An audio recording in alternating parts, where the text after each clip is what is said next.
Good morning, students. Can you all hear me? Good morning, madam.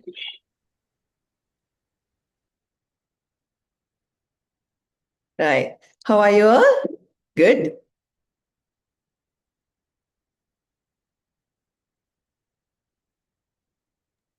Yes, madam. Okay. The coordinate informed we have around 25 to 30 students. Let's see. While we are doing the lesson, they can join. Let me share the screen first.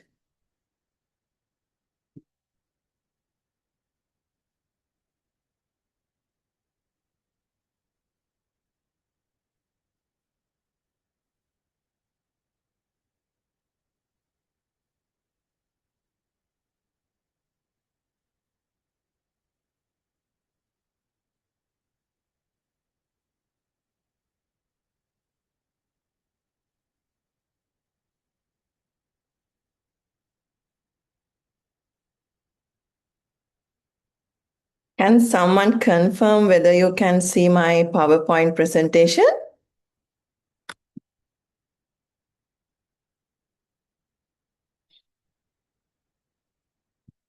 Is it visible, students?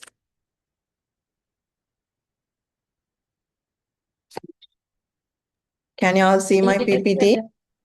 Right, okay. Thank you. Right. So welcome to the new module, Object-Oriented Programming. So I warmly welcome you all to the module. From today onwards, we are going to start discussing object-oriented programming. So this is a IT-related module. In here, in this subject, we mainly focus about programming.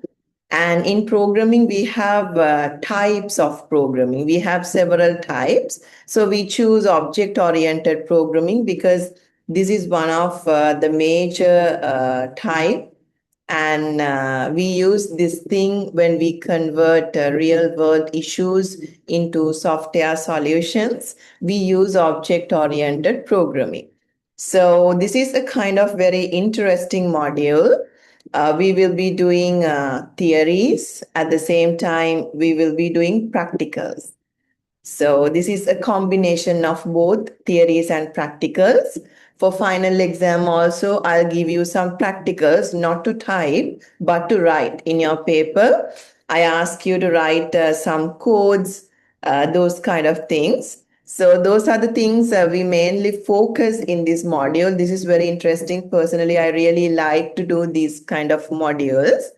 So this is your object-oriented programming module. From today onwards, we are going to start that module.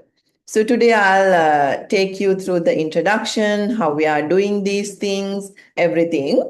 And from next day onwards, we can jump into practicals, we can see outputs, we can see all these things, right? So first of all, before I continue this thing, I would like to introduce myself. I'm happy to go a quick round to introduce everyone and their background. No need to worry about anything, no need to worry about your language. If you are comfortable with Sinhala, you can talk with me Sinhala, but this program is designed to do in English medium. So I usually use English medium, but if you need Sinhala clarification, if you need to repeat the same thing in Sinhala, if you want to answer in Sinhala, you can use whatever the convenient language. Unfortunately, I don't know Tamil or any other language. You can use either Sinhala or English. Right. So my name is Nishadi Gunatilaka. I've been doing this module since batch one. So I started with batch one. So now y'all, I think, so what's your batch students? 10 or 11? 11, madam. Right. So now I did this module for all batches. So I started with batch one and y'all are batch 11. So I did this 10 times before taking this module to you all. And I'm doing lectures for Bachelor of Information Technology as well. So I have joined with in Infotech University campus since I'm working here since 2021. So I'm a visiting lecturer. And a little bit about my education qualifications. I hold a BSc in Information Technology. I obtained it from University of Moratuwa in 2017. And then I completed my MS in Information Technology from the same university in 2021.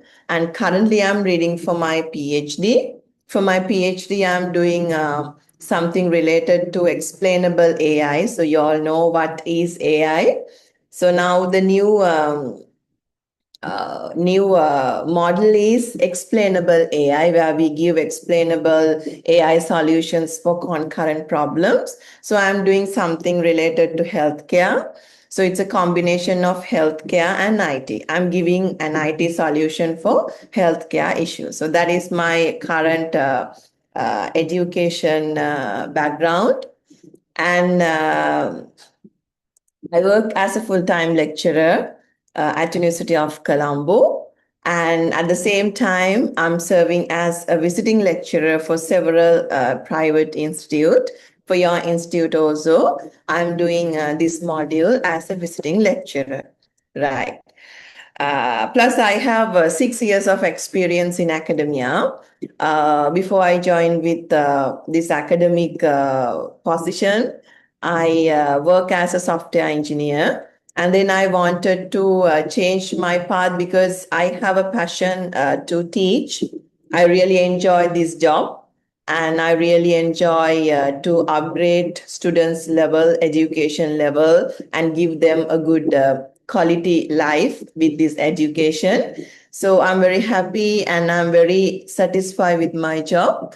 Yeah, so that's about my introduction. So I would like to go a quick round to understand each other, their background, and have you done IT related courses previously? So I need to know that kind of background. So usually I do something like this because most of the time I do lectures for IT faculties, IT students, but y'all are non-IT students, but choose IT modules for your degree program. Because of that, I want to go a quick round so you can introduce yourself with your name, from where you join, and your job. If you all are doing a job, you can mention that thing. And then you can mention whether you have done any IT courses, IT diplomas, certificate courses previously. Yeah, that's it. Shall we start with Hashan Pradeep? Hashan?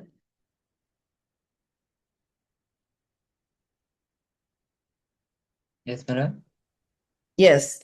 Can you do a small self-introduction?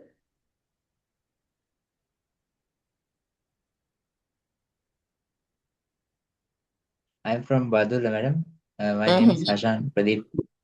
My school is Kahatrupa Mahavidyalaya. I'm So have teaching you done any IT. IT courses, diplomas previously?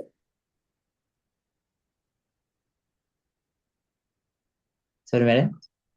Have you done any IT diplomas, IT modules previously? No, madam. No, this is the first time you are doing this kind of module, IT module. Yes, madam. Okay, so are you a teacher or are you still completing your qualification to become a teacher? I'm teacher at Kahatrupa Mahavidyalaya. Oh, very interesting. Thank you, Hashan. So then I'll give chance to Nisansala Herat. Good morning, madam. Good morning, Nisansala. My name is Nisansala Sevandi Hera. Uh-huh. I'm from Dehatta Kandiya. I am working at Patiyatalawa National School. Hmm? I am teaching ICT subject. Uh-huh. So have you done any IT related modules or programs previously? I did complete, madam, graphic designing course. All right, graphic designing. So under which category you are doing classes, A level or O level? A level. A level classes. Wow, interesting. Good. Thank you, Nisansala. Then Kavindi. Good morning, madam. Morning, Kavindi. My name is Kavinti Vijayanayaka. I'm from Uh-huh. Homagama. I'm working at Piliyandala Dharmaraja Vidyalaya as ICT teacher. Nice. So have you done any IT programs, courses previously? Yes, madam. I'm done a graphic design course. You also did graphic designing. Good. Okay, thank you, Kavindi. Then Nurul. Yeah. Nurul Good Hafia. morning, madam. Good morning. Hafia. Yes, madam. Yeah. So can you do a small self-introduction? I am Noorul Hafia. Yes, madam. Uh-huh. Yes, madam. I am Noorul Hafia from Veligama. Hmm? I have completed my diploma at Paston National College of Education. Hmm? Currently, I am working at Zahira National School, Gintote, All right. So as an have ICT teacher. Now I I am see. Very interesting. So have you done any IT programs previously, modules?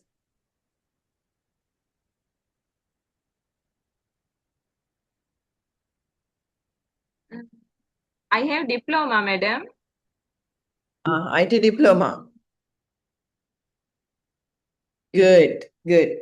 Thank you, Yeah, madam. Hafia. So thank you so much. No, I. So it's really nice to see Yes, your madam. background, understand your background, because why I usually ask, because I want to adjust the way I do lectures. Because if all you know IT, if you all have good IT background, then I can quickly, and there are some parts in the content I can quickly go. But if you all haven't done that kind of modules previously, then I always ensure I'm explaining everything with all details. I want to explain everything from A to Z. So that is why I usually go a quick round, because I want to ensure I'm giving the correct education for the correct audience. And we always make sure we are giving quality knowledge for students. And always, if you have any questions, if you want to slow down me, please interrupt and tell me. Then I can adjust my lecturing way according to you. So please feel free to discuss anything with me. I'm not a strict person. I really enjoy this job. So I can adjust my teaching way according to your preference. Yeah. So let's quickly do a small introduction about the module we are doing. So this is object-oriented programming. As I told you earlier, what we do basically, we try to understand how to do programming. So when you do programming, students, you are giving software solutions to the world.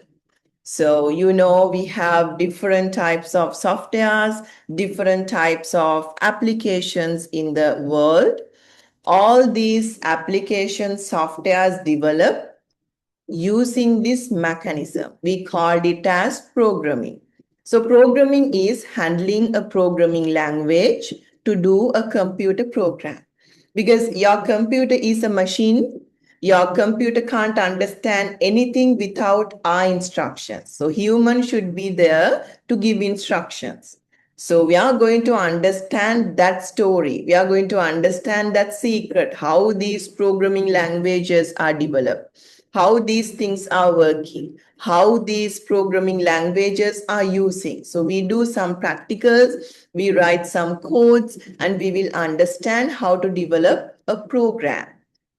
So in there, we use the concept called object-oriented. So it is a concept, as I told you earlier. To do this programming, we have different concepts, different types. So here we are using object-oriented programming because we are giving solutions to the real world.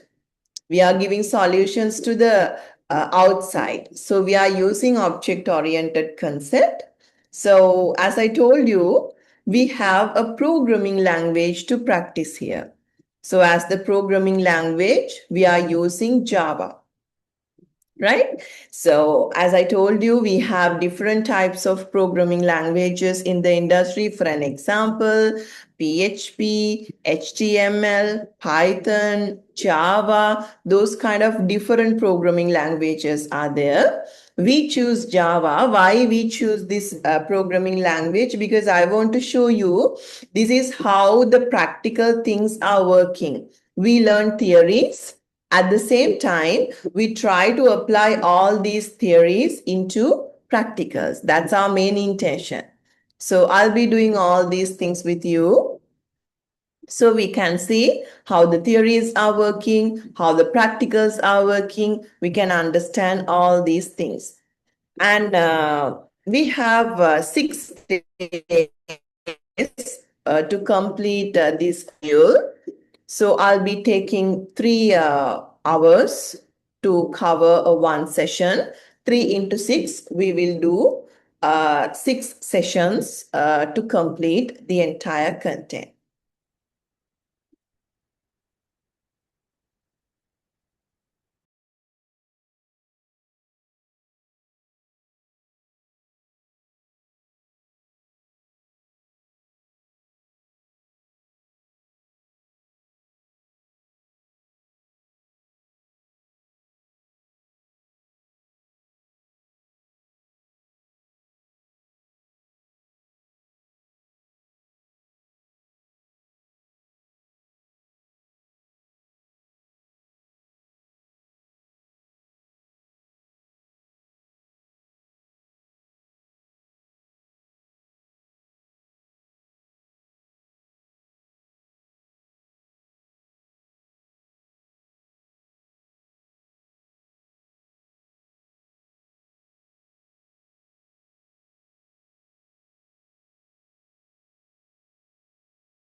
Right.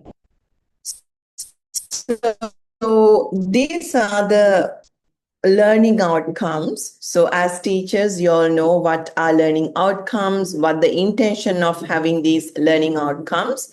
Basically, these are the things we use to show the scope of the module. We are going to cover these things up to this extent. So we have these 6 learning outcomes to cover. I prepared these learning outcomes by referring your curriculum, by referring your program design and everything. So I don't know how to cut this thing. Let me check that.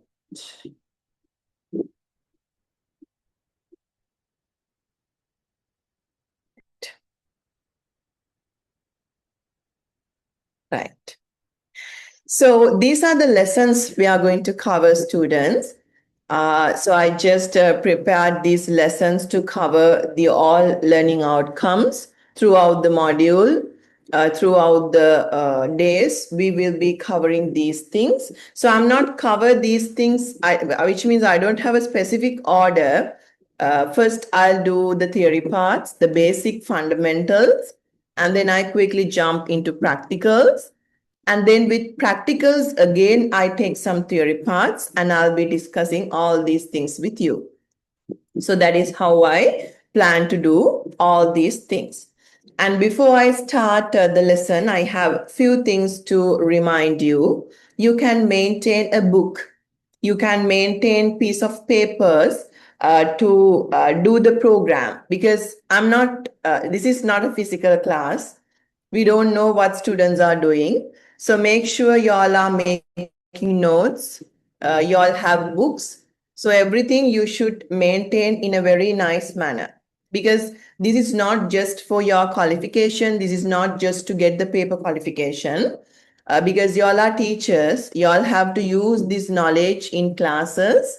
So always make sure you grab the knowledge, you improve the knowledge, and you double the knowledge, and you teach those things for students, because y'all are the people who inspire students around you. So please make sure y'all are improving the knowledge with these lessons. And as well as nowadays, y'all have access to plenty of resources. Y'all can access to ChatGPT, y'all can access to Google, y'all have articles to read, y'all have online books to read. So all these resources are there. So make sure y'all are using all these things to improve knowledge. So not like us. When I was doing my degree, we didn't have this much of resources. We had to go to the library. We had to use these books, and we spend the time like that. But nowadays, no need to do that. It's not a compulsory thing. Everything is there in front of you. If you have a laptop, computer, smartphone, or with internet connection, you can quickly access all these things. So this is that much quick and fast. So you all can use all these things to improve your knowledge. So my class model is I'm using 3 hours to complete few lessons, because we have 6 days to cover the entire curriculum, entire syllabus. So I take 2 or 3 lessons to cover in a day.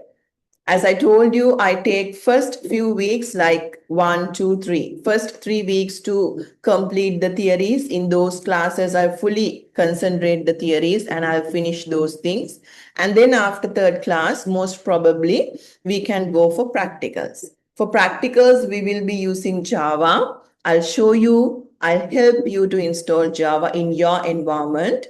And then you all can do coding with me. To do coding, I'm not force you to use a laptop or desktop, but if you have a laptop or desktop, it would be great. So y'all can use that device to do practicals with me. If you don't have a laptop, don't worry, you can use a book. You can write code in a book. That is the way I learned. So for first few semesters, we didn't have access to computer lab. So even though we had access, we had to write all these codes in books, papers, because for final exam, I'm not giving you practical activities to do. I'm not asking you to type the code and show the output. I ask you to write the code in your answer sheet. So you should be very practiced and very comfortable to write answers in your answer sheet.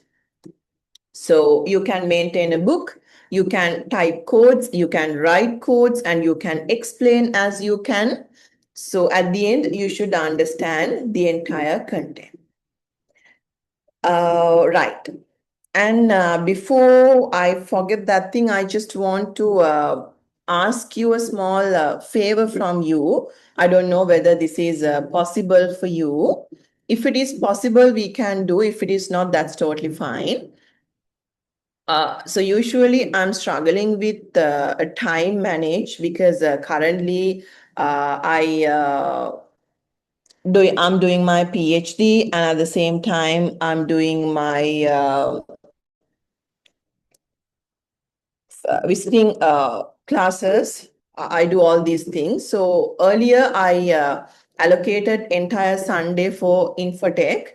But suddenly I had to change that schedule because I had to go for data collection for my PhD on Sunday afternoon.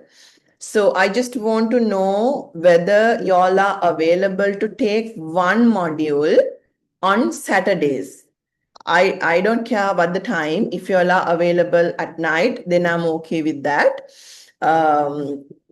So whatever the flexible time I can adjust, but only if you can. Otherwise, it's difficult to take two modules on Sundays. So today also I had to face the same thing. Since today is the first day, I didn't want to confuse with you with the schedule and all. That is why I asked coordinator to take 1 hour for the afternoon session, because 3 o'clock I have another session. It's related to my PhD. So may I know your availability on Saturdays? Y'all can use the chat. If y'all are not available on Saturdays, please let me know y'all are not available. If y'all are available, please let me know your availability with your time. So then I can discuss it with coordinator. Then I can shift only one class to Saturday. So then we have 3 hours on Saturday, 3 hours on Sunday instead of using the full day. And full day is little bit tired for students as well, because 6 hours is like a school. Y'all are doing jobs and it's little bit difficult to do 6 hours in a one day, but I can do that. I'm totally okay with that because we are doing practicals and everything. We have a small difference than usual classes. So can you mention whether y'all can attend class on Saturday for 3 hours? So object-oriented programming we can take on Saturday morning. Then we have the next subject, internet network technology. We can take that on Saturday afternoon or morning. So let me know your availability. You can use chat to type your availability. Then I can consider that. Right. So are you all okay with continuing classes in English medium? Students?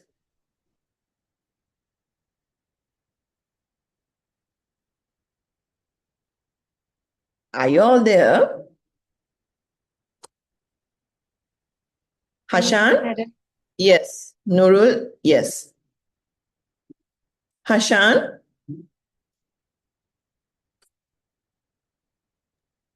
Yes, madam. Yes. So are you okay with continuing classes in English medium? Okay, madam. Yeah. Nisan Salam? Okay, madam. Yeah. Kavindi? You're so okay. Okay, madam. So if you need any Sinhala clarification, please let me know. Then I can explain the same thing in Sinhala. So I usually do that for students, but I prefer if you all can continue with English medium, because you can learn English as well. If you don't know anything, if you need to explain me the same thing again, please let me know. Then I'm happy to do that. Right. Yeah, can you type your availability for Saturday 3 hours? Then I can finalize that and go to the next step. If you all are not available, I'll make arrangement to take the class on Sunday. I'll give you 2 minutes to quickly type your availability. If you all are available, type available and the time. If you all are not available, type not available.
Hafia already confirm the available time. Please mention others also because then I can quickly arrange that thing and go to the next session.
Yeah, so everyone confirm except Hashan. Hashan, may I know your availability on Sunday morning to take INT module, Internet Network Technology module? Are you available? Yes, madam, I have no problem. Available. Yes, madam. If I arrange the class 9 to 12 Saturdays, are you available? I'm okay, madam. Okay, so then Yes. I'll arrange Internet Network Technology module on Saturday 9 to 12. Then object-oriented programming module on Sunday 9 to 12. So it would be easier for you as well because on a day you have only one module and you can fully focus on that. Then you can take a break and then next day you're considering another module. So that would be easy for me, comfortable for me, for you as well. So next week onwards, we take Saturday for INT, Sunday for object-oriented programming. So thank you for your adjustment and helping me to manage all these things. Right. So I'm going to start lesson 1. So as I told you, I start the introduction today and we do some theory things and then we'll go to practicals from next few classes. So today I'll do a very slow session. I always ensure that y'all are engaging, y'all can understand and slowly we can gradually increase the amount we are covering per day. So I would like to start our discussion with the introduction. I basically discuss what is object-oriented programming, the evaluation of programming, how it started, how it came. So we'll start with that part. So I like to start with evaluation of programming. So in this evaluation, we are not focusing about everything. We just focus programming because, when we talk about the generations of computer, generations of devices, we always talk about the size, processors, speed, everything we talk. But here we are not focusing those things. We only focus programming. Then මෙතන අපි evaluation එක කියලා කියන්නේ අපේ මොකද වුනේ කියන එක. ඉස්සර මේක පටන් ගත්තා. අද වෙනකන් මේ ප්‍රෝග්‍රෑමින් වලට මොකද වුනේ කියන එක තමයි අපි ඉවලුවේෂන් එක through ඉගෙන ගන්න. අපි කියන්නේ හිස්ටරි එක ඉගෙන ගන්නවා කියලා. හිස්ටරි එකේදී අපි ඉගෙන ගන්න ඉස්සර මොකද වුනේ. අදට කලින් මොකද වුනේ කියන එක තමයි අපි ඉගෙන ගන්න. දැන් මෙතන ප්‍රෝග්‍රෑමින් කියන දේ තමයි අපි ફોકસ කරන්නේ. මොකද throughout the module, we are discussing programming, we are learning programming. So we need to understand how it came to today level. So that is what we are going to focus. So we mainly focus the evaluation of programming. මේ evaluation එක මම phases කීපයකට divide කරලා තියෙනවා. First, I'll be discussing 1943 to 1950 era. And then 1950 to 1956, and then after that. So these are the three phases I'm going to discuss with you. Here I mainly focus what happened, what are the things they use in programming, what they wanted to do, something like that. Right. So let's start with the first generation.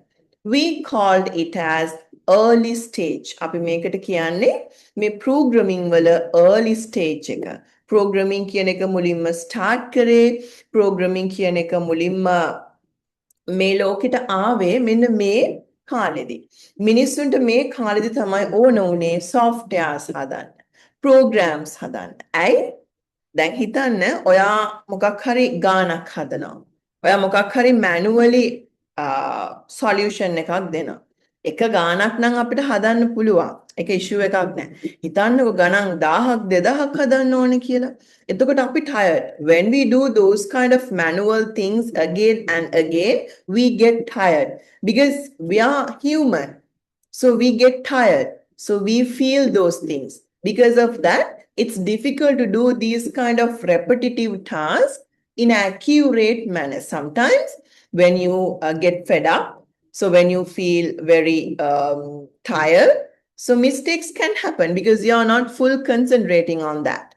So mistakes can happen. You can't do this in the same speed. So like that, some issues are there when we do something manually again and again. So people wanted to develop some systems, some programs for that. So that is how this programming came. මිනිස්සු manually කරන දේවල් එයාලට ටික කාලයක් යනකොට එයාලට තේරෙනවා ඒක ගොඩක් efficient නෑ. වැරදි වෙන්න පුළුවන්. මහන්සි ඇයි මේ එකම දේ හැමතිස්සෙම මම කරන්නේ? මම මොකටද මේකට මහන්සි වෙන්නේ? මිනිස්සු එහෙම හිතනවා. එතකොට මොකද වෙන්නේ? එයාලා බලනවා මේක තව machine එකක් ලවා කරගන්න. ඕකට තියෙන හොඳම මැෂින් එක තමයි ඉතින් කම්පියුටර් එක. දැන් කම්පියුටර් එකක් තිබ්බ කියලා හැමදේම කරන්න බෑ. කම්පියුටර් එක ඇතුලේ ඒකට අදාළ ප්‍රෝග්‍රෑම් එක තියෙන්න ඕන. ඔන්න ඔය වගේ දේවල් හිතිලා තමයි මිනිස්සු මේ කාලේ ප්‍රෝග්‍රෑමින් කියන එක ස්ටාර්ට් කරේ.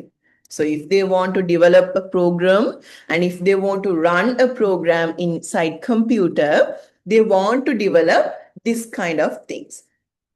So these are the features of that era. So hardwired, jumpers and switch panels were there. Hardwired in the sense, so you're doing a program, but if you want to do a small mistake, if you want to do a small change, then you have to break the wire and you have to refix it. You have to do those kind of things. Jumpers, hard wires, switch panels, lot of hardwares are there in this generation. And no translators. So why we need translators? Because your computer is a machine. Your computer doesn't know anything about this language. So your computer can't understand my language, Sinhala, English, Tamil. Your computer can't because your computer is a machine. So your computer can understand only 0 and 1s. So these are the only things your computer can understand, 0s and 1s, right? So, but we can't understand 0s and 1s. For small numbers like number 2, number 3, number 5, we can understand. But can you use these 0 and 1 method to write a whole program? No, it's really difficult to understand. We can't memorize those things. So here what we do, we need translators. For what? To convert our language into 0s and 1s. So here in this era, there were no any translators to do that thing. So it was really difficult. If you want to do a program, if you want to develop a software, you had to use this 0-1 method. It's really difficult to manage. So it's really difficult to memorize, remember those kind of commands. So there were no any translators to convert human language into machine language, or in the other way, machine language into human language. And they use something called machine language. As I told you, this 0-1 method we call as a machine language because your computer is a machine. Or the computer is a machine.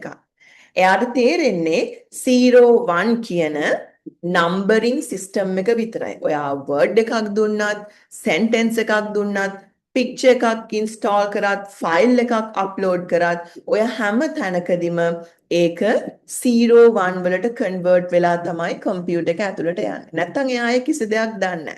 එයාට තේරෙන එකම දේ 0-1. හැබැයි අපිට ඔය 0-1 කියන එක මතක තියාගන්න අමාරුයි. දැන් පොඩි අකුරකට නම්බර් එකකට නම් අපිට 0-1 කියන මෙතඩ් එක පුළුවන්. හැබැයි ඔයා හිතන්න lines ගොඩාක් තියෙන full software එකකට මේ 0-1 mechanism එක use කරන්න අමාරුයි. මිනිස්සු විදිහට අපිට ඒක මතක තියාගන්න අමාරුයි. ඒ නිසා translate එකක් ඕනේ මේකේ intermediate කෙනෙක් විදිහට. මගේ language එක යා තේරුම් අරගෙන 0-1 වලට convert කරන්න ඕනේ.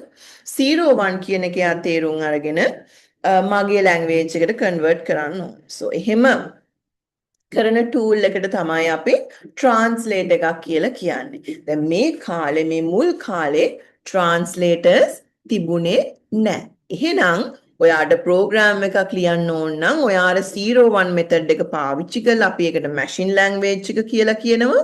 මොකද ඒක විතරයි machine language එකට තේරෙන්නේ. එහෙම තමයි ඔයාට කරන්න පුළුවන් වෙන්නේ. ඒක හරිම critical. Right? So those days people had to use machine language if they want to communicate with the computer. So the next thing, processor specific instructions, discrete component processors, and ordered sequence of instructions. So those days, if we want to develop a small software, a small program, then we had to write it according to the computer. So now in our class, we have 5 people. We have 5 students. So we all are using different types of computers. We all are using different types of devices. So if someone wants to develop a software, that person has to develop 5 different softwares for all these 5 people according to their software. ඉස්සර කාලේ එහෙමයි. දැන් අපි computers පහක් පාවිච්චි කරාට අපි එකම software එකක් install කරන්නේ. දැන් Zoom එක ගමුකෝ. ඔයාලා හැමෝම Zoom කියන website එකට ගිහිල්ලා ඒකෙන් download කරගෙන තමයි install කරන්නේ. එතන කිසිම වෙලාවක ඔයාගේ computer එකේ details දීලා ඒකට ඕන එක download කරගත්තේ නැනේ. පොඩි customizations ඇති. හැබැයි එයාලා හදන software එක එකයි. ඉස්සර කාලේ හැම බෑ. ඉස්සර කාලේ ඉච්චර develop නැහැ. ඒ නිසා එයාලා computer එක බලලා ඒකේ තියෙන features අනුව තමයි software එක develop කරන්නේ. ඉස්සර ඉතින් මෙච්චර softwares තිබ්බේ නෑනේ. ඒ කාලේ පටන් ගන්නම කාලේ එකක් දෙකක් ඔය වගේ තමයි තිබුණේ. ඒකත් ඩිවලොප් කරන්න සෑහෙන ලොකු එෆර්ට් එකක් ගන්න. කම්පියුටර් එක බලලා, ඒකේ ඇතුළේ තියෙන ෆන්ක්ෂන්ස් බලලා, එහෙම තමයි හරි කස්ටමයිසේෂන්ස් එක software එකක් ඩිවලොප් කරන්නේ. right? ඔනෝක තමයි ඔයාලා තේරුම් ගන්න ඕනේ අද කාලේ වෙනකොට ඉතින් මේක ගොඩක් වෙනස් වෙලා. ඊළඟ එක an ordered sequence of instructions. දැන් මේ program එකක් කියලා කියන්නේ instructions. So if we take a computer program, we consider it as set of instructions. Line by line, you have to run the computer program. So it always work for a flow. It always work as a sequence, one by one. First, it run line 1, then go to line 2, then go to line 3, like that. So in earlier days, we had to follow that flow. But now we can go here and there, we can go back, we can do the work, and then we can go to the end. Again, we can go to the middle. We can dance on the code nowadays because we have that kind of technologies. But those days, we had to go one by one. So let's assume you do a calculation and then you do another thing. Again, you have to do a calculation. Then again, you have to write few lines for that. Same line you have to repeat. So it takes lengthy lines to complete a code. So you can understand this is a good beginning. So this is where this programming started, and these were the features had in that day, in that time. Right. So now I'll give you 2 minutes to quickly close your eyes and think about this thing. So this is the start. These things were there. There were no any translators, only machine language, only people can use zeros and ones. So imagine the situation there. So this is a history. You can nicely put all these things into your mind. So I'll give you 2 minutes to quickly go through this thing, build your knowledge, and put that into your brain. So then I'll go to the next generation.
Right.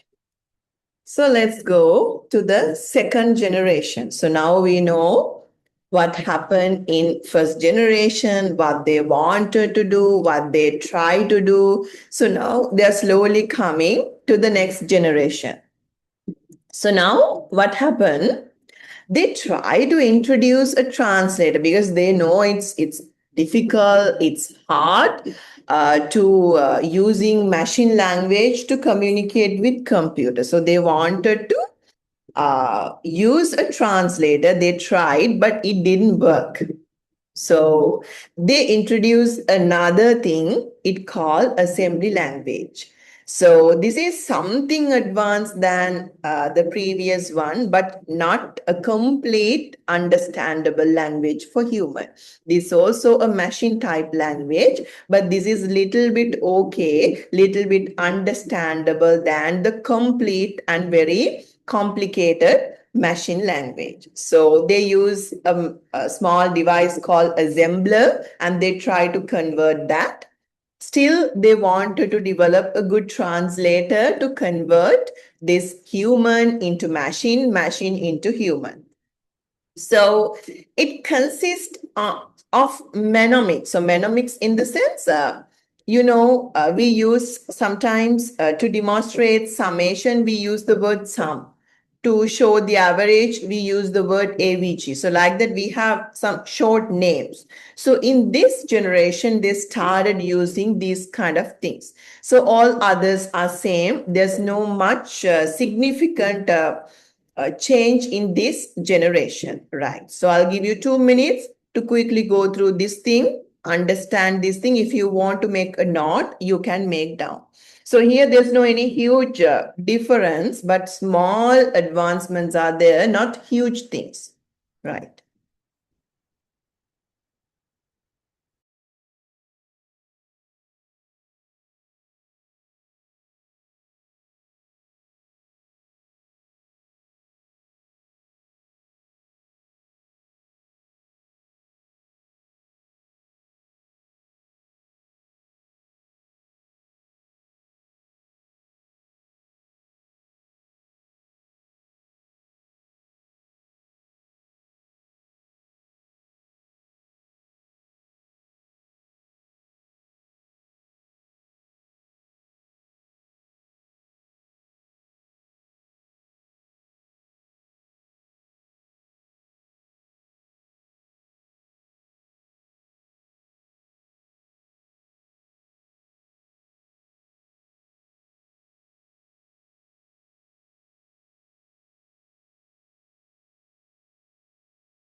Right. So now you can understand third generation. So this is one of the most important generation. Why? Because in this generation, after 1957, all these things introduced. They introduce high-level languages where we can understand and we can do this programming easily. And translators also developed, and English-like instructions came, and less processor dependency came. All important things came in the third generation. So let's take one by one and discuss more.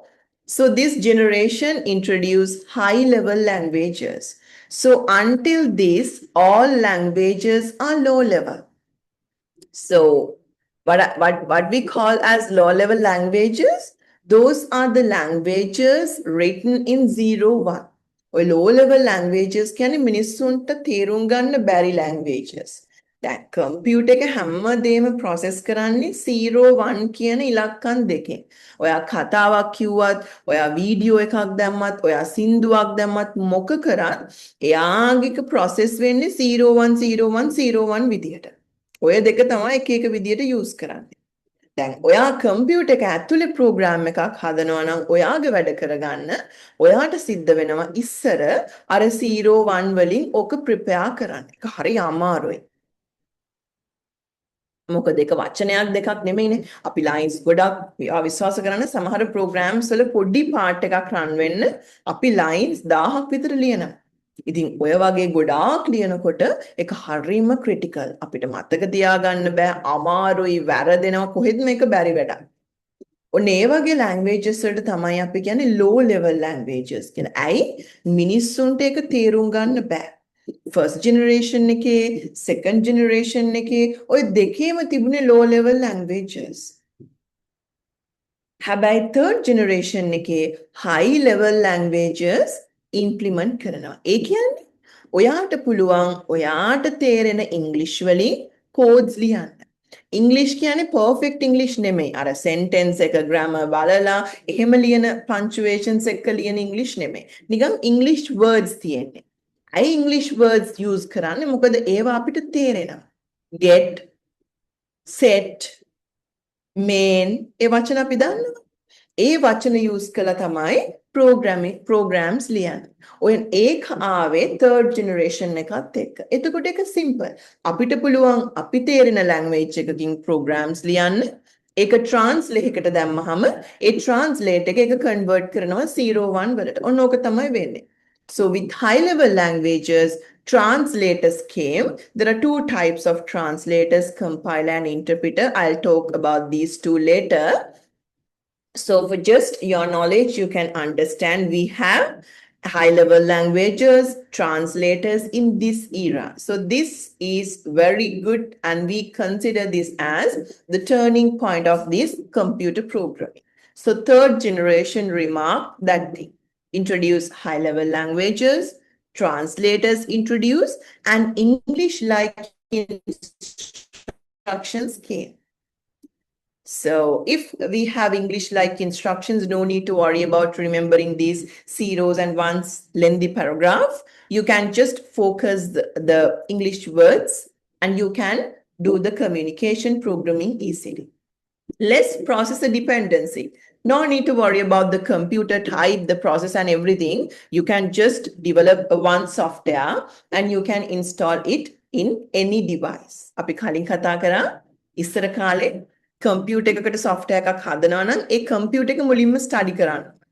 ඒකේ size එක, processor එක, memory එක හැමදේම study කරන්න. හැබැයි මේ third generation එකේ එහෙම නෑ. ඔක්කොම computers වලට හරියන්නේ එක software එකක් හදලා release කරන්න පුළුවන්. ඔන්න ඔය ඔක්කොම important features ආවේ මේ third generation එකේදී. So these are the three important generations you need to remember. Remember this as a history. So this is what happened in the first generation. Then this is what happened in second generation. This is what happened in third generation. So please make sure, build your picture and put everything into your mind. Right. So please make your note about third generation. I'm happy if you can draw something like this and then put a note on that. Right. So this is. So you can write the starting year. This is first generation. And then this is second generation. So this is third generation. and list down some features here. Then you can easily remember these things for your final exam.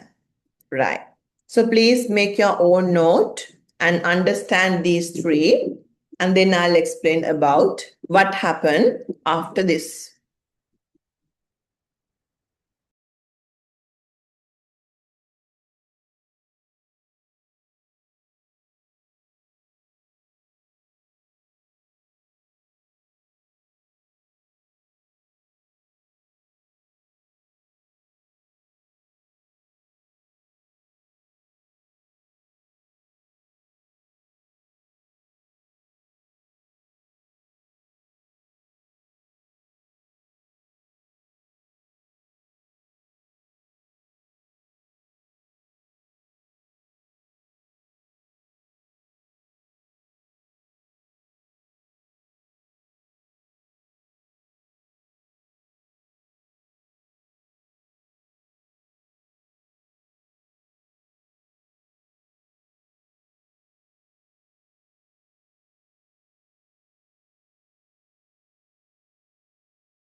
Right.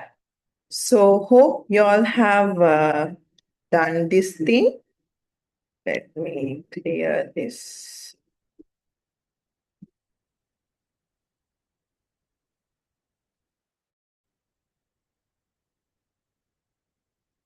Right.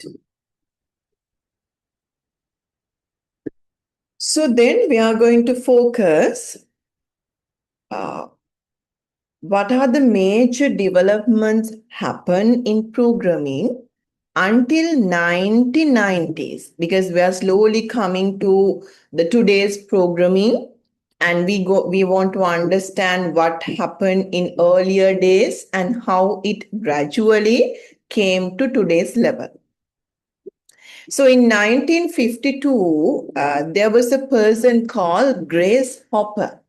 So this person introduced the first translator. I told you in third generation, they were doing some inventions. They wanted to develop new things. So in 1957, this person introduced the first compiler. where you can convert your English-like instructions to zeros and ones, and zeros and ones to English-like instructions. So this is a picture of Grace Hopper. This person introduced the first translator where we can do these translations. And then in 1957, another translator introduced, that was Fortran. And in 1958, there was a new programming language, not a programming language, we called it as processing language. So then in 1960, COBOL language introduced. So you might know the word COBOL. It's also a programming language. So this was introduced in 1960.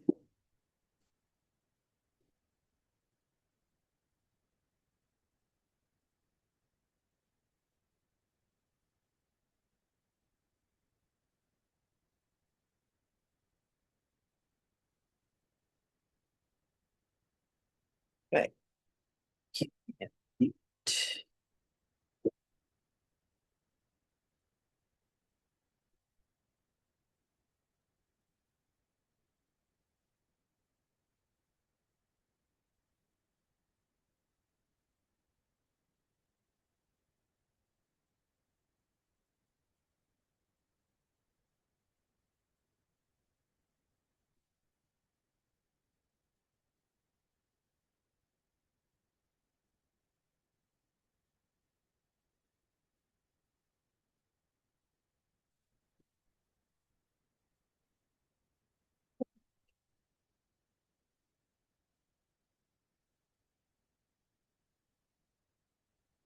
I forget to set that.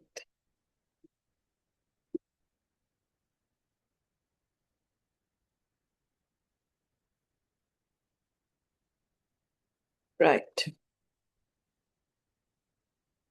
Right. So then in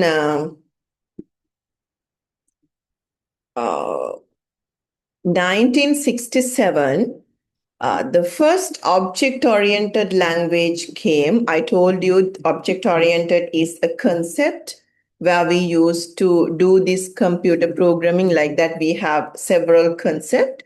This is one of the major and frequently used concept to convert real-world issues to very realistic programs, very realistic softwares. So in 1967, another new object-oriented language introduced. The name is Simula 67. Using that, the team has developed a small program called Smalltalk. So this is how gradually programming languages introduced, the new features introduced. So in 1967, this has introduced. After that, in 1985, few years after, C++ introduced. So C++ is very strong and very good programming language. Still, we are using that. Still, we use this to teach the programming concepts and all for students. So this also introduced in 1985. And then the Java programming language, what we discussed today, invented by James Gosling. So this is the person who introduced Java programming language. This has introduced in 1991 to 1995. So we can't say an exact year, but it slowly started, did some modifications, and finalized in 1995. But still, we are doing some new things, new inventions to the existing programming language. So Java came in 1991. This is the person who introduced Java. Right. So this is the full history. So I discussed about the first generation, then the second generation, then the third generation, then the first compiler, first translator in 1952. So you no need to describe all these things. Just put the year and then write in front of it Grace Hopper introduced, the first translator in 1952. And then in 1957, the second translator introduced, Fortran. In 1958, Lisp processing language introduced. In 1960, COBOL introduced. And then in 1967, the first object-oriented language, Simula 67, introduced. In 1985, C++ introduced. And in 1995, James Gosling introduced Java. So that is the history. Please focus on that thing. Draw a nice arrow and put these years and write the thing came to the industry in each year. So that process should be there for you to understand the history, go through the history and understand how it implemented the today's level. Right.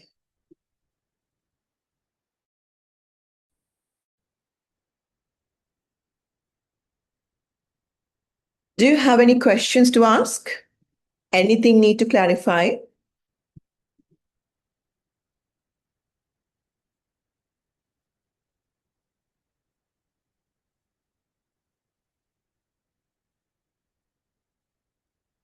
No, madam. Everything clear? Yes.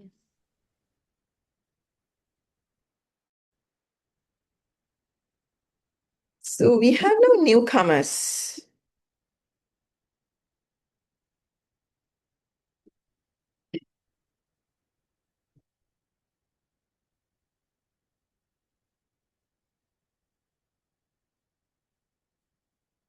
So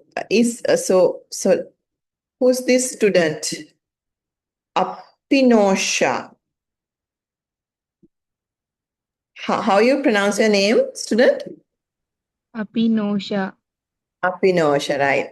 So at the very beginning, we did a small introduction session to introduce everyone to get to know each other. So I would like to give you a chance to quickly introduce yourself, Apinosha. So I would like to hear your name, from where you join, and are you doing a job, teaching job? If yes, what is the module, what is the subject you are doing? And have you done any IT related courses previously? So I just want to do a quick round. I previously did that for other students, so I would like to hear that from you as well. Apinosha? Yes, madam. I am Abhinosha Karnagaran from Jaffna. I am IT teacher. Kalathara National College of Education student. Oh, so where you live? Last batch. Sorry? Last batch. Okay. So you are teaching Kalutara. No, I am a Kalathara College of Students, National College. All right, all right. Good, good. It's really nice to see you. Okay, good. So Nipuni, were you there when I asked to introduce? Are there any new students who recently joined? No, madam. So you recently joined? No. You already gave your introduction. No. So then can you give a small introduction? I am Nipuni. I am from Mhm. Anuradhapura. Uh-huh. I am a ICT teacher. Right. So have you done any IT related diplomas, programs previously? No. No, this is the first time you are doing this kind of module. Yes. Yes. What are the subjects you are teaching for students? ICT. ICT. So for A level or A level? A level or O level? O level. O level. O level, right. So O level, all right. Good, good. Thank you. Are there any newcomers? No. Okay, good. Right. So this was the evaluation. So I quickly go through the same thing Sinhala because I want to make sure y'all are getting the content. අපි ඕනම subject එකක මුලින්ම ඉගෙන ගන්න evaluation එක. අයි අපිට දැනගන්න ඕනේ ඒක කොතනින්ද පටන් ගත්තේ කොහොමද පටන් ගත්තේ සහ අද දක්වා දියුණු වෙච්ච විදිය. අපි ඒ නිසා මේ ප්‍රෝග්‍රෑමින් වලත් එහෙම හිස්ටරි එකක් ඉවලුවේෂන් එකක් පටන් ගන්නවා. දැන් මෙතන තමයි ෆස්ට් ජෙනරේෂන් එක. ෆස්ට් ජෙනරේෂන් එකේදී මෙන්න මේ දේවල් තමයි උනේ. ඒ කාලේ ගොඩක් දියුණු නෑ. ඒ කාලේ තමයි මිනිස්සුන්ට ප්‍රෝග්‍රෑමින් කරන්න මුලින්ම ඕන උනේ. එයාලට ලොකු හાર્ඩ්වයර්ස් තිබ්බා, වයර් තිබ්බා හැමතැනම ප්‍රෝග්‍රෑම් එක පොඩ්ඩක් වෙනස් කරන්න ඕන වුණොත් අර සර්කිට් බෝඩ් එකම ගලවලා එහා මෙහා කරන්න ඕන. ඒක හරියම කොම්ප්ලිකේටඩ්. ට්‍රාන්ස්ලේටර්ස් තිබුණේ නෑ. අපිට 01 කියන මැෂින් ලැන්ග්වේජ් එක තමයි යූස් කරන්න උනේ.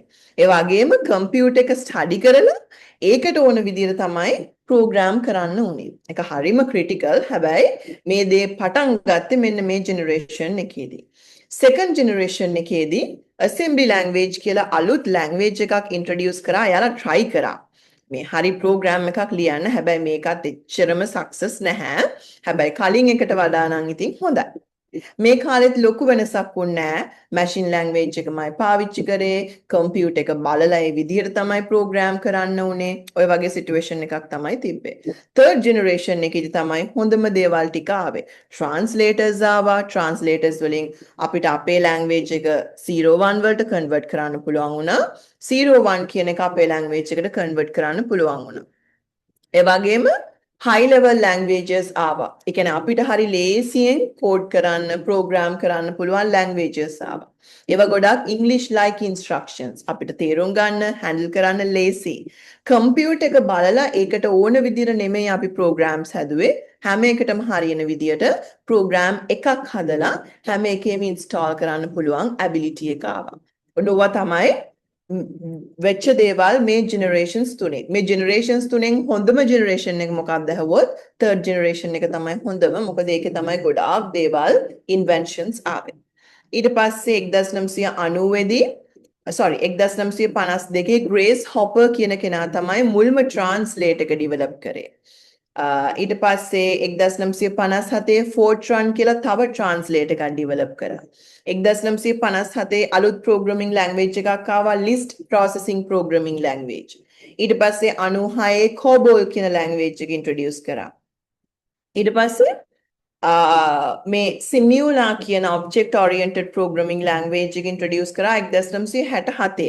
මේක තමයි පළවෙනිම object oriented programming language එක. අද අපි ඉගෙන ගන්නේ Java. හැබැයි Java කියන්නේ පළවෙනි object oriented programming language එක නෙමෙයි. පළවෙනිම OOP language එක තමයි මේ Simula 67 එක introduce කරේ 1967. ඊට පස්සේ C++ කියලා තව programming language එකක්. ඒක හරිම popular සහ අදත් පාවිච්චි කරන එකක්. මම මුලින්ම ඉගෙන ගත්තේ C++ මගේ campus එකේ. අදටත් අපේ students ලාට programming concepts උගන්වන්න පාවිච්චි කරන හොඳ programming language එකක්. 1985 වල තමයි ඒක introduce කරේ. ඊට පස්සේ අපි අද ඉගෙන ගන්න Java introduce කරා 1991 ජේම්ස් ගොස්ලින් කියන කෙනා. ඕක තමයි history එක. In details ඕනේ නැහැ. අර ලස්සන story එකක් විදියට ওই ටික මතක තියාගත්තාම ඇති year එක සහ what happened in each year. So that is the thing you should focus to understand the evaluation and all. Right. So before I start the discussion on the structured and unstructured programming, I'll give you a small break, 15 minutes break, because I usually give a small break because we are doing 3 hours. You can go, you can refresh, drink something, eat something, and come back after 15 minutes. Don't take more than that, right? So now it's 10:40.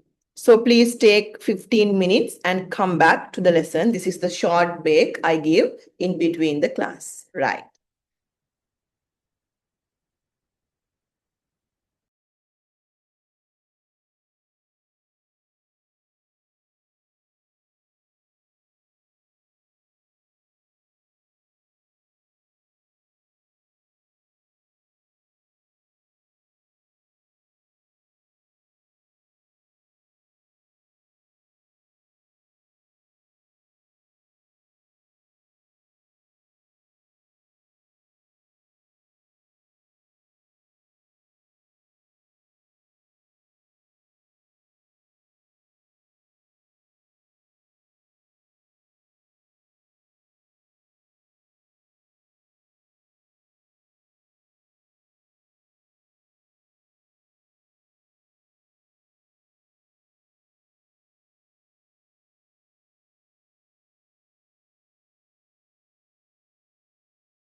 Right. So hope y'all are here again.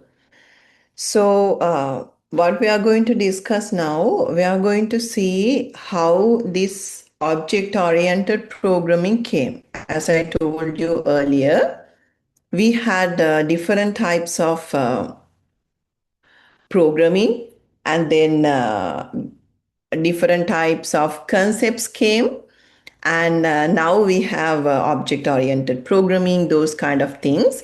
So now what we are going to do is we are going to slowly understand how all these things came to the subject.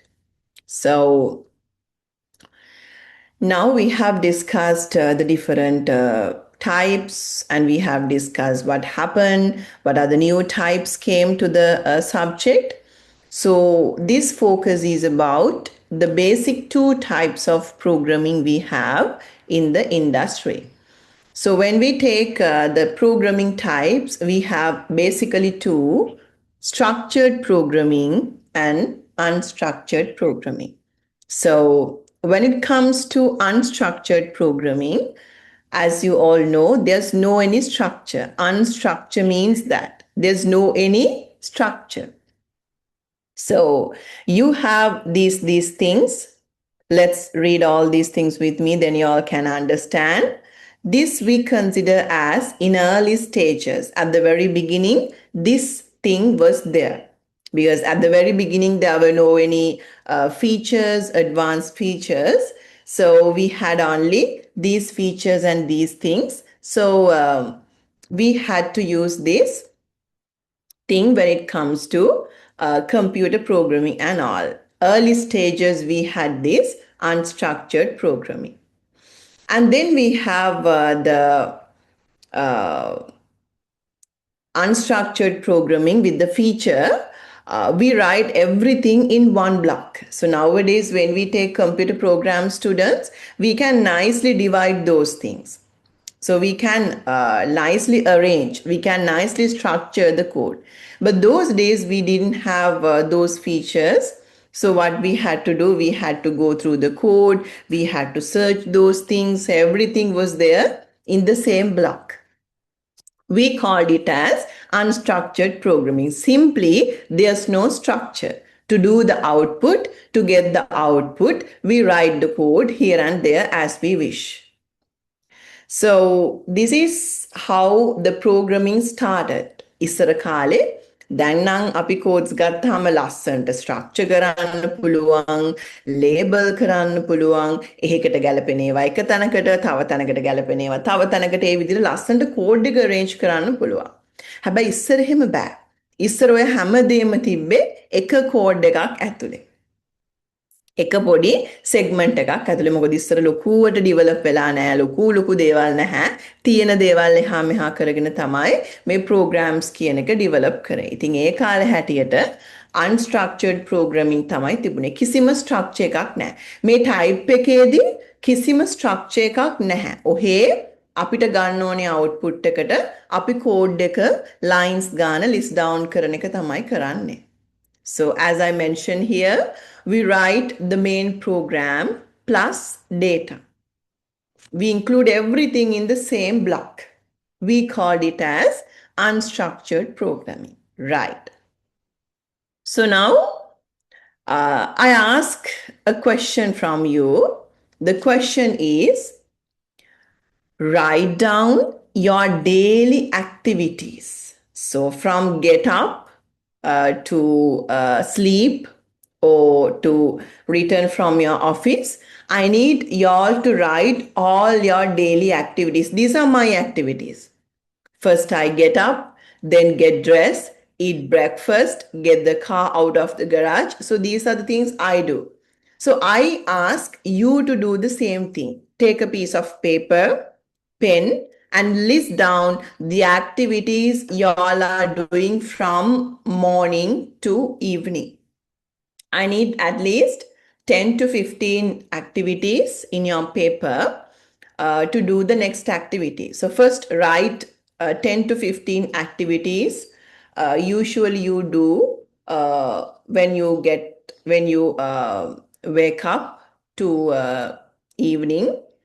let's consider it as a working day, your usual working day, and list down these activities like this. Not the same thing. I need y'all one. Right. I'll give you 5 minutes to quickly list down all your daily activities and get ready to do the next activity. I need all of you to do this thing.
Finish? Right. So I need y'all to write these set of activities. So these are my activities. So I'll go through all activities. First, get up, get dressed, eat breakfast, get the car out of the garage, drive to workplace, park the car, enter to the office, read activity schedule, complete the activities one by one, eat lunch, relax, finish break, start work again, complete rest of the task, feedback to the supervisor about the output, finish up work, drive home, park the car in garage. So these are the activities I usually do. So I know you also written something like this. So these are the list of activities. There's no any order. There's no any arrangement. I just listed whatever the task I do from morning to evening. And then this is what I'm going to do next. I'm going to check whether I can nicely group these things. So when I group, then it's easy to understand. So what I do is, again, I go through the list of activities and I try to group. Get up, get dressed, eat breakfast, get the car out of the garage. I put into one section. Get ready. And then go to the office, drive to workplace, park the car, enter to the office. So these three usually relate to go to office. To go to office, I do this thing. So I put it under go to office. Read activity schedule, complete the activities one by one, complete the activities one by one, feedback to the supervisor about the output. So these also do work. In the office, I do these three. So I put that under do work category. Then eat lunch, relax, finish break. So these are the next three. So I do spend lunch break here. So then read activity schedule, complete rest of the task, feedback to the supervisor about the output. So these are next things I do to do work. After the lunch also, I do the same thing. And then finish up work, drive home, park the car. So go home, I put under these three. So now you can see I can nicely categorize these things, group these things. So when you do something like this, you can see this very nice. We can easily understand what I do under get ready, what I do under go to office. So now you can see I do the same thing twice. Do work, do work. Before the lunch, after the lunch, I do same thing.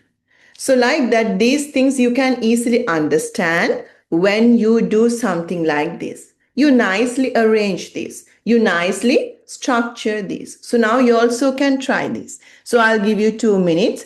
Take your list, your previous list, and try to break down your list like this.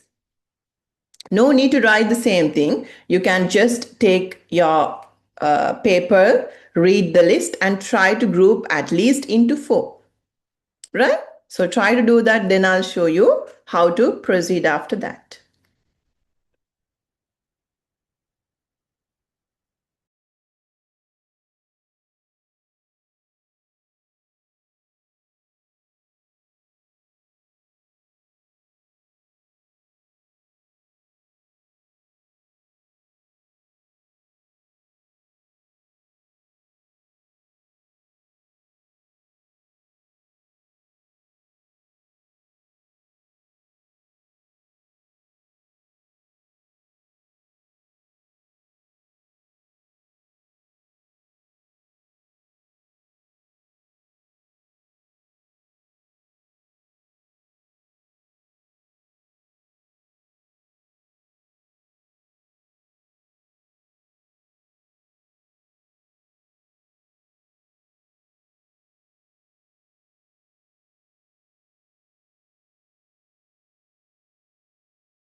Right. Have you done?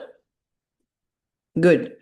So what you have to do is you have to get your original list of activities and you can try to nicely structure that. So this is like very complex. Even we can't understand, some repetitive things can be there. Mistakenly also you can write the same thing twice. Those things can be there. But here what we want to do is we want to nicely group this. We want to nicely understand it. So we are doing this kind of things. We nicely structure. This is what we call as Structured programming. The only thing we do in structured programming is structuring the activities. So this is the how we structure the activities, right? So now this is easy. In structured programming also we structure the code. So we can nicely group, we can nicely segment the code. So if a repetitive task, we can manage those things nicely. So that's the difference between unstructured and structured. So hope you got the clear understanding about the structured programming and unstructured programming. So in structured programming, what we do, students, we basically structure the thing. We nicely structure, we nicely present it. But in unstructured programming, we are not doing that. We just write down the steps as the way we get the output. For both ways, we can get the output. But in structured, it's nice and it's very easy to get. When it comes to unstructured, it's not nice, but we can get the output. But you know, there are situations are there. You can't use structured. For those situations, you have to use unstructured programming. දැන් මේ දෙක තමයි ඉස්සරම තිබුණු types දෙක. ප්‍රධානම types දෙක තමයි මේ දෙක. දැන් අපි story එක දන්නවනේ. Programming ආවේ මෙහෙම. Programming ඒ විදිහට ඇවිල්ලා ඊට පස්සේ ටික දවසක් යනකොට ඔන්න මේක තව improve වෙන්න ගන්නවා. එතකොට අලුතෙන් එනවා subject එකට structured and unstructured කියලා දෙකක්. ඔය දෙකෙනු unstructured කියන type එක තමයි මුලින්ම ආවේ. කිසිම structure එකක් නැහැ. ඔහේ ලියාගෙන යනවා code එක output එක එන විදිහට process කරලා ගන්නවා. ඔන්න ඔහොම තමයි structured programming හැදුනේ. ඊට පස්සේ ඉතින් මේ structured programming එක වැඩ කරනකොට මේ software developers ලට මේක ටිකක් complicated. ඇයි පිළිවෙලක් නැහැ, එකම දේ වැරදිලා දෙසරයක් ලියන්න පුළුවන් structure එකක් නැහැ. ඊට පස්සේ ටිකක් inventions කරලා structured programming කියන එක introduce කරනවා. Structured programming කියන්නේ හරි පිළිවෙලයි. ලස්සනට segment කරන්න පුළුවන්, group කරන්න පුළුවන්. දැන් ඔයා හිතන්න ඔයා calculator එකක් හදන්න යන්නේ. දැන් calculator එකේ අපි operations කීපයක් කරනවානේ. example එකක් විදියට summation එකතු කරන්න, addition, subtraction, multiplication, division. ඔයාට මේ જાතිය ගොඩාක් දේවල් කරන්න පුළුවන් calculator එකකින්. දැන් ඕක හදන්න ඔයා unstructured process එකක් ලිව්වොත් පිළිවෙලක් නැහැ. ඔන්න එකතු කරන්නේ, මෙතන අඩු කරන්නේ, මෙතන multiply කරන්නේ, මෙතන ආයි ගිහිල්ලා ආයි කරන ඔන්න ඔය වගේ process එකක් තමයි unstructured වල. හැබැයි වැඩේ වෙනවා. Structured කියන්නේ එහෙම නෙමෙයි. ඔයා ලස්සනට code එක segment කරනවා. එකතු කරන්න නම් මේ කොටසට එන්න ඕනේ. අඩු කරන්න නම් මේ කොටසට එන්න ඕනේ. multiply කරන්න නම් මේ කොටසට එන්න ඕනේ. ඔයා ලස්සනට segment කරනවා. හරි පිළිවෙල. ඒකෙනු output එක එනවා. දැන් සමහර situations තියෙනවා අපිට කෙලින්ම structured programming use කරන්න බෑ. අපිට එකපාර හිතා ගන්න බෑ මේක කොහොමද structure කරන්න කියලා. ඒ වගේ ඒවට unstructured programming දැනටත් use වෙනවා. ගොඩාක් ඒවට අපි structured programming පාවිච්චි කරන්නේ මොකද ඒක ලස්සනයි, පිළිවෙලයි, වැඩෙත් quality එකට කරන්න පුළුවන්. Right? So these are the two types came after those things. Right. So this is the person who introduced structured programming. So in a conference, in a research conference, this person has introduced this structured programming to the world. Right. So for an example, for structured programming, we can take Pascal. So you might be know this programming language. At least you heard this thing before. This is a programming language. We put this under structured category. This has introduced in 1970. So C language also a good structured programming language. This has introduced in 1973. So still these problems were there even with structured programming. Then unstructured programming පාවිච්චි කර ඉන්නකොට ඒකේ තියෙන issues solve කරන්න structured programming කියන එක මේ ලෝකෙට ගෙනාවා. Structured programming වල වැඩ කරනකොට යාළුවට තේරුණා මෙන්න මේ issues තාමත් තියෙනවා කියලා. මොනවද issues? Bug free programs. Can someone tell me What are bugs?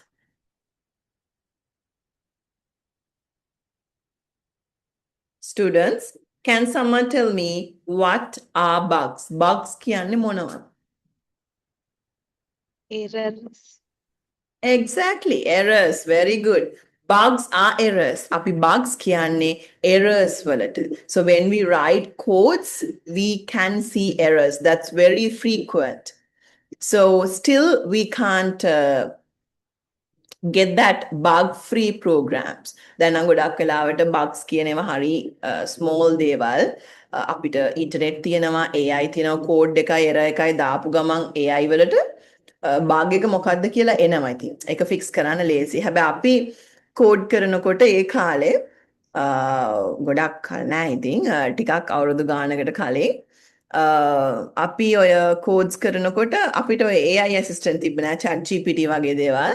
අපි කරේ ඔය stack overflow කියලා තියෙනවා. ඒකට දානවා අපේ question එක. This is the question, this is the code I wrote, but I received this error. How to fix this?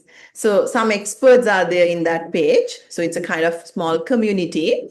So if they know the code, they give you the answer. So we had to do the errors like that, but still we don't have like a proper programming language which we can do without bugs. Bugs කියලා කියන්නේ මේ coding වල තියෙන programming වල තියෙන irritating ම දේ. ඒ කියන්නේ bug එකක් ආවහම අපි ඒකට ගොඩාක් time spend කරනවා. Example එකක් විදිහට දැන් මම industry ගිය අලුත code එකක් ලිව්වා පොඩි function එකකට. එතකොට මට error එකක් එනවා. මට error එක හොයාගන්නම බෑ. code එක අනිත් පැත්ත හරව බලනවා මම error එකම හොයනවා. හැබැයි අන්තිමට semicolon එකක් තමයි අඩු වෙලා තිබ්බේ. අර ඒ වගේ පොඩි දෙයක් miss වුණත් error එකක් එනවා. code එක function වෙනවා because you are giving instructions to a machine. So you have to give everything correctly from A to Z. So that should be there. Because of that, bugs are very important. You have to correct all bugs and you have to give them correctly. So still with unstructured programming, structured programming, they were unable to find a good bug-free environment, and maintainability also less difficult, reusability and security, those problems were there. Because of those problems, they wanted to invent new types. That is how new types came. With that, new software industry fastly came to today's level. So it started in a very low level and it slowly came to the structure, and then after that, it quickly spread around the industry. Right? So that is how it happened. So still we are doing a program. If we are doing a software, we have to address these things. We consider software production. We have to deliver product softwares, and we always concern the dependability, trustworthy, because we are giving these softwares for clients, for people. So we have to trust them. And they also trust us if we are doing a good job, if we are doing a good project. Maintainability, reusability is where we can use something again and again. Portability, so now devices are portable. We can go with these devices everywhere. So with those devices, we have to run these programs. Security, integrity, user-friendliness, cost-effective, time of production. Still, we have to concern all these things when we develop softwares. So just for your understanding, I put some differences between C and Java. So this is not just for the curriculum or lesson content, for your understanding. When you're free, you can just go through this table and you can understand what are the differences, because Java developed using some features of C++.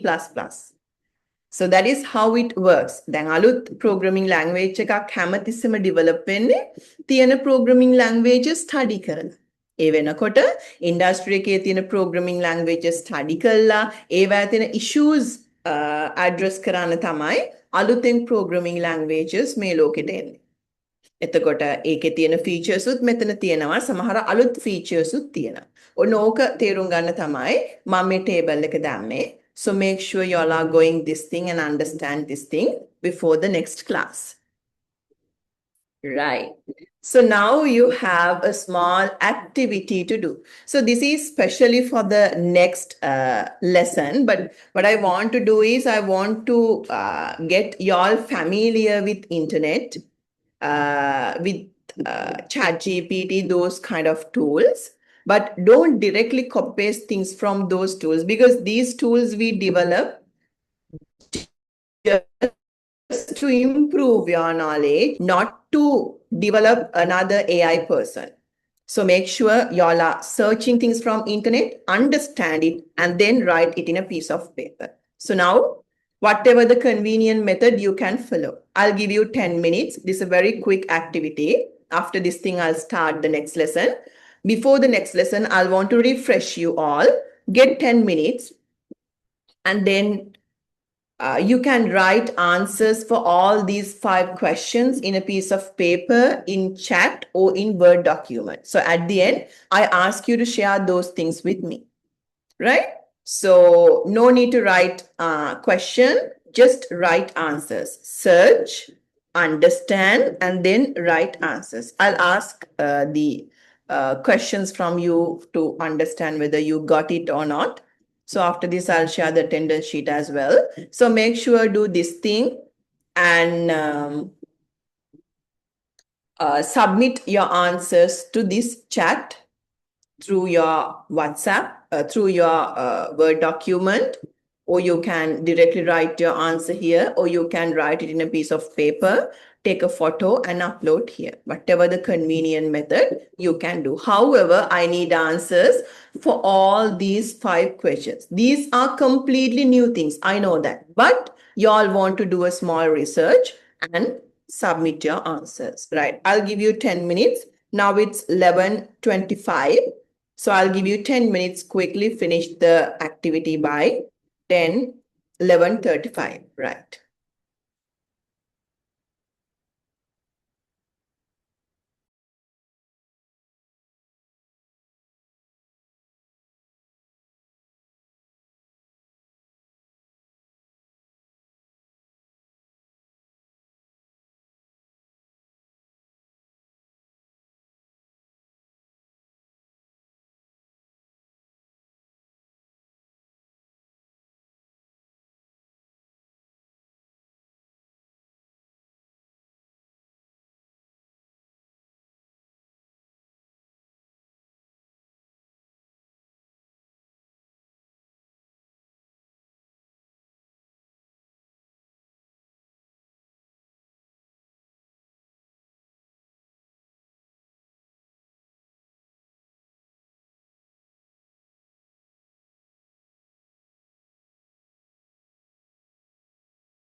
Shall we discuss answers? Students.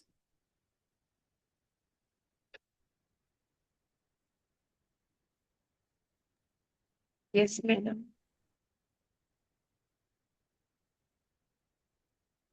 Okay, then let's take question 1.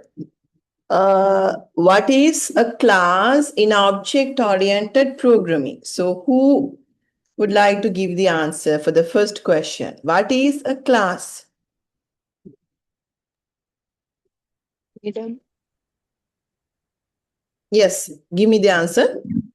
a class is like a simple plan or model. It's tell what thing and action something will have. Exactly, correct answer. Very good. Right. For example, student class has name and age. Yes. Good. Very good. Right. So this is the first question you want to answer. The question is, what is a class in object-oriented programming? In this activity, what I want to highlight, students, I want to highlight the terms we are using throughout the subject. Because we use these words here and there from today, after today.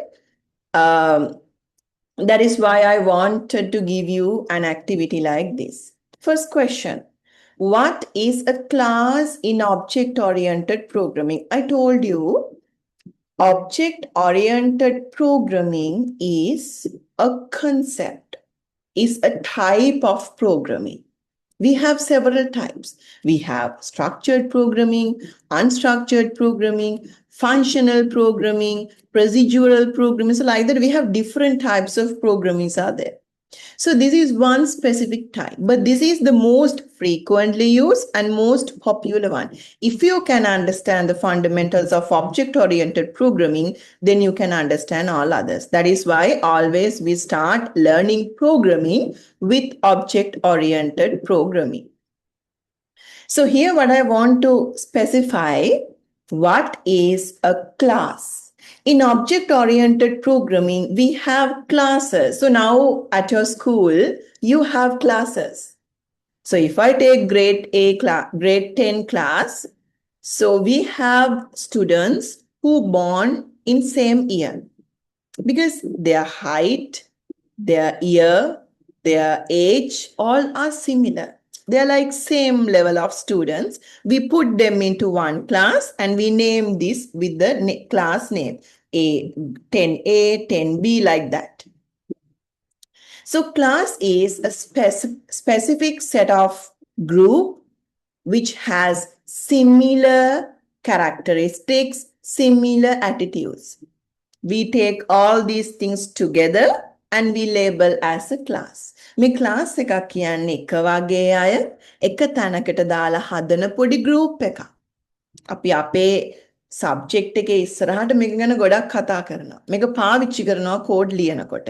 ඔයා තේරුම් ගන්න ඕනේ class එකක් කියන්නේ මොකක්ද කියන එක. So that is the correct idea behind a class. Second question. What is an object? And how is it related to a class? Who would like to give the answer for question 2?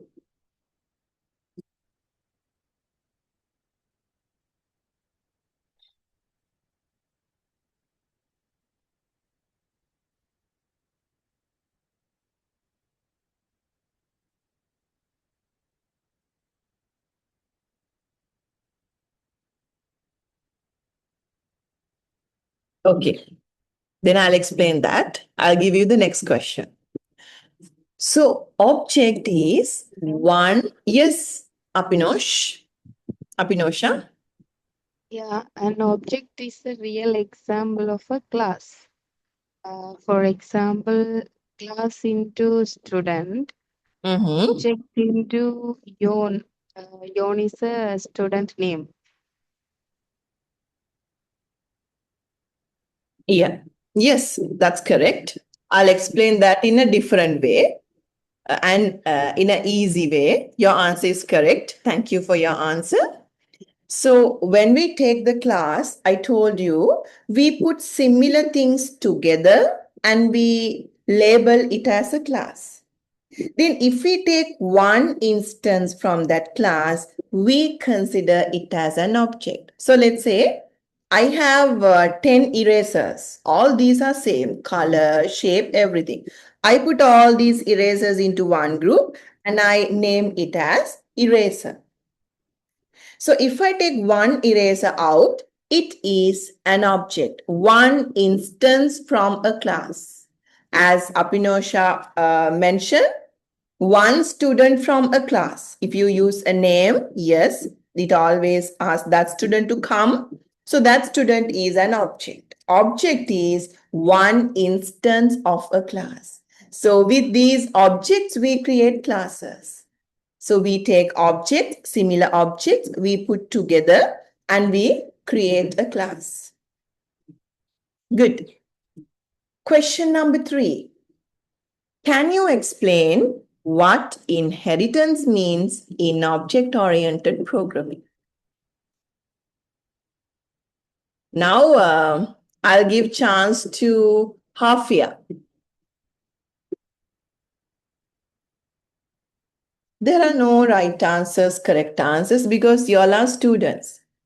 So I'm not going to deduct marks if you all are giving wrong answers. Whatever comes to your mouth, you can share. Because if we do something like that, then this class will be more active. All previous students are like that. All previous batches are like that. Because if you think too much, then we can't do a nice discussion. You know, there are no any perfect things. Most of the time we wait until we become a perfect person to do something. No, there's nothing like that. No need to be perfect. Whatever thing come to your mouth, share that thing. So then we can start a discussion with that point. If it is wrong, I'll tell that and I'll explain the correct thing. Right. So now, Hafia, tell me what is inheritance?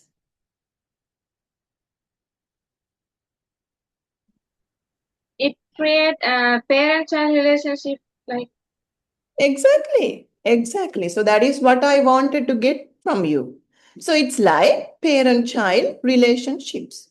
So let's take something like this. So now, let's take, so in my family, I represent one generation, my parents represent one generation, and my baby represent another generation. 3 generations are there. So I'm a child of my parent, and my baby is a child of my husband. So we have few generations here. So we are become parents, and then we have children. They are become parents. They have children. So that is how this generation works. So, you know, sometimes people tell you that, so you walk like your father. So your hair is like your mother's hair. So you have same attitudes like your father, grandfather. So people say like that. So because we inherit things from our previous generations, right? So we inherit things from our parents. They inherit things from their parents. So that is what we call as inheritance. අපිට අපේ අම්මා තාත්තගේ attitudes එනවා. හැඩරුව එනවා. ඒ හැමදේම inherit වෙනවා. හැමදේම නෙමෙයි කීපයක් හෝ එකක් නැති වෙන්නත් පුළුවන්. එතකොට ඒවා ඉබේ එන්නේ. එයාලගේ ජීන්ස් වලින් අපිට ඒ දේවල් එනවා.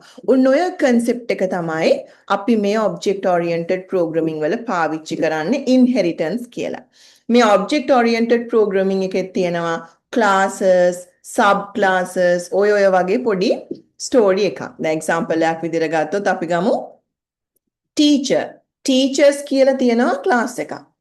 ඔය teachers ලා එක එක type teachers ලා ඉන්නවා. grade 5 teachers ලා, O-level teachers ලා, A-level teachers ලා වගේ එක එක categories තියෙනවා. ඒ කියන්නේ අර main class එක ඇතුලේ පොඩි පොඩි sub classes තියෙනවා.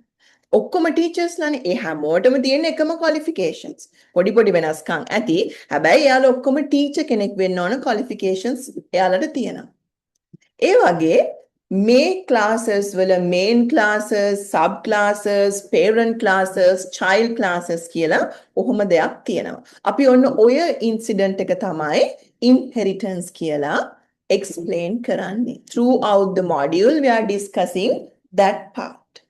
So that is what we call as inheritance. Next question, question 4. What is encapsulation and why it is important in OOP? Who wants to give the answer? Kavindi?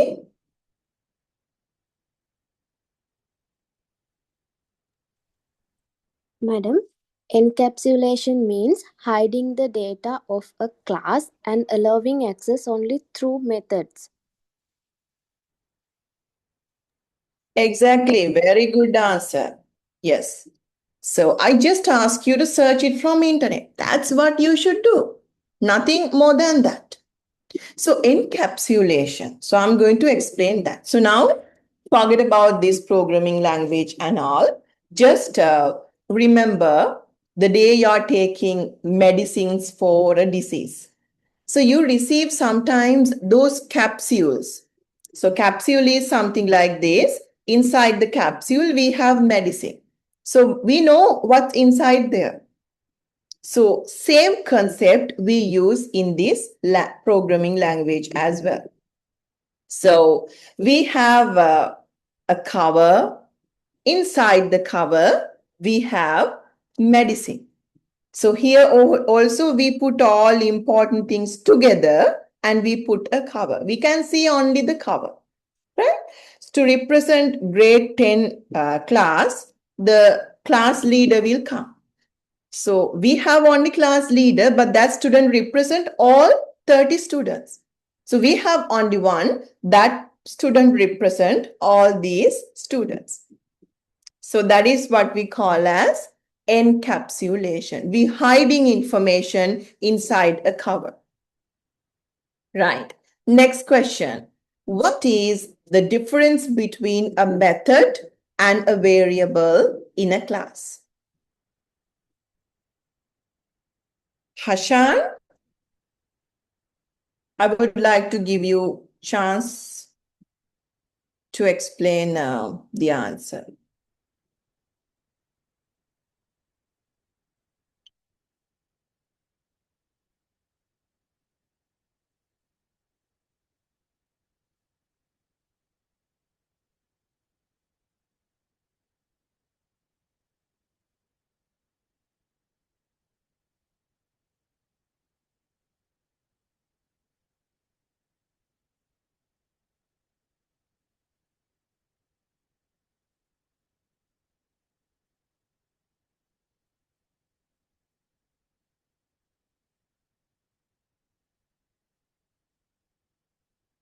Okay, then I'll explain.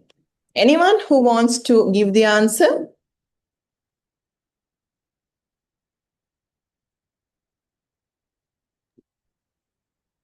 Madam, Yes, Apinosha. variable keep data like name, age, like that. Method into does work like show name, calculating marks, like that. Exactly. Good. That's the answer. So when we discuss this object-oriented programming, we use these methods and variables. So let's take variable first. You know, when we use a software, when we use an application, we use some data. Sometimes it asks our name, first name, last name, address. Those are the data that system takes from you. And this system should have the capability to handle different types of data, numbers, words, characters, symbols. That ability should be there. So we use this concept called variable to store those data. It's just like a name. It's a small container. We put a label and we put data. We put numbers here, and we put words here. We put sentences here. We put symbols here. Like that, we create small containers to hold data, and we give a label. Whenever we need, we ask that label to come and present data. That is what we call as variable. Methods are the actions, the things we do. Set a value, get the name, like that. We do some actions in the code. To do those actions, we use methods. So these are the important things you should focus when you go to the next lesson. And after that, we use all these things throughout the module. අපි class එකක් කියන්නේ එක විදිහේ objects එකට එකතු කරලා එහෙම නැත්නම් එක විදිහේ දේවල් එකට එකතු කරලා හදන පොඩි group එකක්. Objects කියන්නේ ඒ group එක ඇතුලේ ඉන්න එකක්. ක්ලාස් එකේ ළමයි 50ක් ඉන්නවා නම් ඒ 50න් එකක් තමයි object එකක් කියලා කියන්නේ. Objects 50ක් එකතු කරලා තමයි අපි ක්ලාස් එක හැදුවේ. ක්ලාස් එක ඇතුලේ ඉන්න objects ඔක්කොම එක වගේ. ඉපදිච්ච අවුරුද්ද, එයාලගේ වයස හැමදේම නෙමෙයි එක විදිය features ටිකක් තියෙනවා. Right? Inheritance කියන්නේ මේ object oriented වල පාවිච්චි කරන එක principle එකක්. නිකන් පොඩි theory එකක් වගේ දෙයක්. Inheritance කියන්නේ parent class වලින් child class වලට දේවල් inherit කරන්න තියෙන ability එක. Encapsulations කියන්නේ important data ඔක්කොම grab කරලා ඒව hide කරගෙන ඉන්න පුළුවන් ability එක. Methods variables කියන දෙකෙන් methods කියන්නේ එක පොඩි contain එකක් memory location එකක් වගේ ඒකට label එකක් දෙනවා එක එක data hold කරගන්න තමයි එයාව තියාගන්න. Method එකක් කියන්නේ අපි කරන action එක. Code එක ඇතුලේ අපි මොකක්ද කරන action එක. Values ගන්නවා, pass කරනවා, print කරනවා. ඔය actions කරන්න අපි methods use කරනවා. So this is the core of the activity. We discussed very important questions. Y'all wrote answers. Please keep those answers with you. And if you need further clarification, you can write down more when I explain about these things with example. Because for the final exam, for MCQs, we will be testing these things. So before I forget that thing, I want to mention about the evaluation method. So usually for this program, this subject, we will be doing one assignment. It is in-class assignment. We called it as continuous assignment in your term. I'll give you 20 or 25 MCQ questions to write answers or to pick correct answer in class. It is an in-class assignment. I'll take like half an hour and I'll give you the assignment. Most probably in third week, on third day, I'll give you that continuous assessment. Please put that a note. On third week, I'll give you that continuous assessment. And the next thing, mid-exam. For mid-exam, usually I'll give you a question. Most probably I'll give you to write a code. You can take 1 week. It's like a take home assignment. And then you can submit your answers to the Google Classroom. So most probably that I'll give you in 5th week or 6th week. And then after the all sessions, we will give you a final exam. So for final exam, I'll give you theories, practicals, both. So before the final exam, I'll do a revision. In that revision, I'll explain about the areas, paper structure, and everything with you. So that's about the evaluation criteria. Before I forget that thing, I want to share that with you. I wanted to share that with you. And since we have a few new students, I just want to remind this thing again. At the beginning, I discussed with the existing students their availability to shift the class, one class, to Saturday, because as our early plan, we have to take 2 modules on Saturday, 3 for object-oriented programming, 3 for INT. But due to my personal issue, I wanted to take one class to Saturday. So the existing students already agreed with me. I asked them to shift the class, INT class, to Saturday 9 to 12. So I'll inform coordinator, share the message with you. If you all are not available, please tell me. Then I can take that again to Sunday, because I feel taking 2 modules on the same day is little bit difficult. But however, I can do that. For previous batches I did. For you also, it's not effective, because it's difficult to concentrate 6 hours for 2 modules on same day. It's better if we can take 3 hours on Saturday, 3 hours on Sunday, so then we can do both modules. So what is the plan? We take Saturday to complete INT from 9 to 12. We take Sunday to complete object-oriented programming for 9 to 12. So that is how we plan, right? So let me share the PPT and start the next lesson quickly.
Right. So let me share the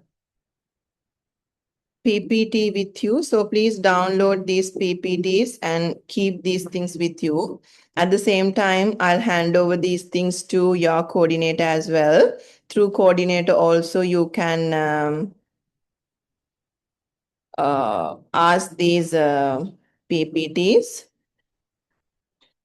Right. So I'll upload both day 1 and day 2.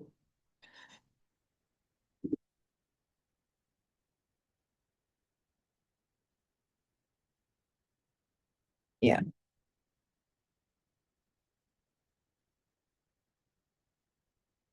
And at the same time, I'll be giving your attendance link where you can go and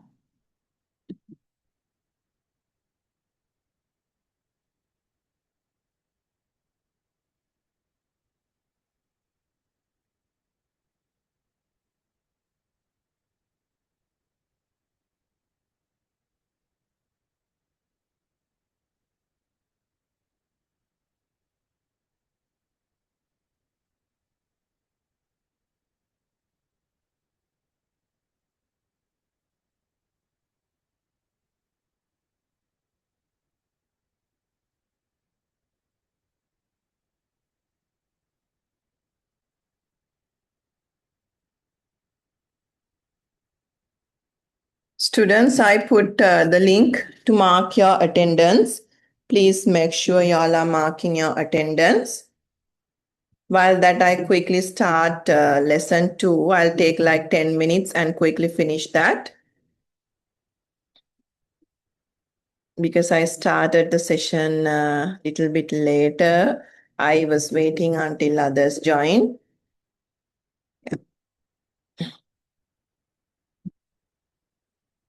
Right. So this is very small lesson.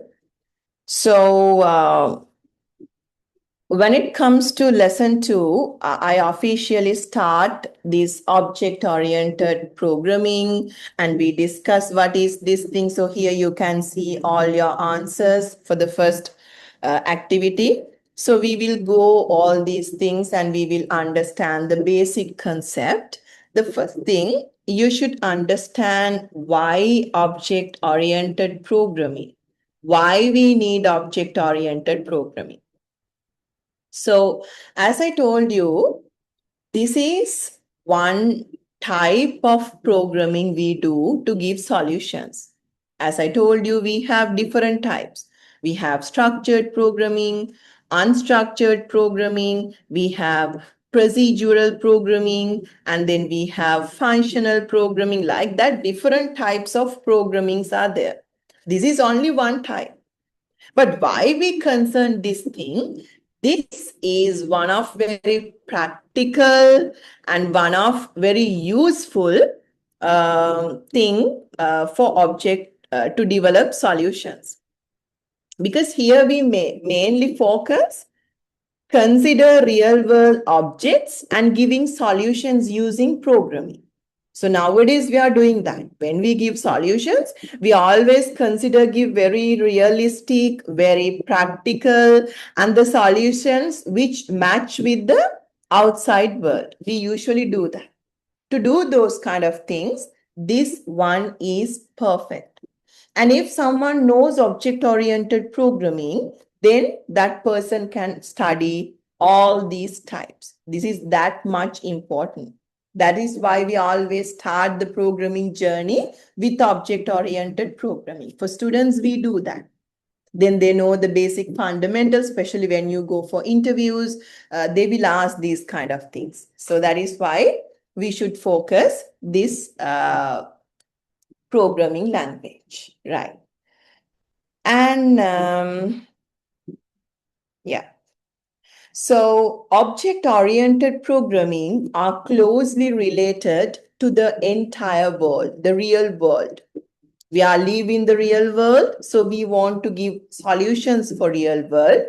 Because of that, we use object-oriented programming. Objects can be used effectively to represent real world entities. So as I told you, as objects, we pick things from real world. So let's see, we all are doing a development for a bank. Bank needs a software. So as objects, we take staff members, managers, customers, those are the objects. We study their things and accordingly we convert all these things into a software solution. So that is why we need object-oriented programming. මේ object-oriented programming කියන්නේ students අපි most වැඩිපුරම පාවිච්චි කරන programming කරන්න ගන්න එක concept එකක්, type එකක්. දැන් ගොඩක් වෙලාවට අපි දෙන solutions හරි realistic වෙන්න ඕනේ. මේ එළියේ තියෙන outside world එකත් එක්ක match වෙන්න ඕනේ. ඒ නිසා ඒකට හොඳම suitable type එක තමයි object oriented programming. මේ concept එකේ අපි කරන්නේ එළියේ තියෙන topics, එළියේ තියෙන දේවල් අරගෙන ඒවට software solutions දෙනවා. ඉතින් එළිය කියලා කියන්නේ outside world එක. ඒකේ ඉන්න ඇත්ත මිනිස්සු. එයාලව අපි computers ඇතුළට ගන්න ඕනේ software එක ඇතුළට. ඒ ඇතුළට ගන්න මේ objects කියන දේවල් consider කරගෙන. දැන් bank system එකක ATM තියෙනවා. online transactions තියෙනවා. ඔය ඔක්කොම තියෙනවා. ඔය හැම තැනකම ඉන්නේ objects. ඒවා අරගෙන තමයි යාලා ඇත්තටම කරන transaction එක මොකද්ද? මම එක computer එකකට convert කරන්නේ කොහොමද කියලා full study එකක් කරලා තමයි development එක කරන්නේ. ඉතින් මේක හරිම important concept එකක්, type එකක් programs develop කරන්න. ඒක නිසා තමයි අපි මේක choose කරගත්තේ students ලත් එක්ක study කරන්න. Right? Right.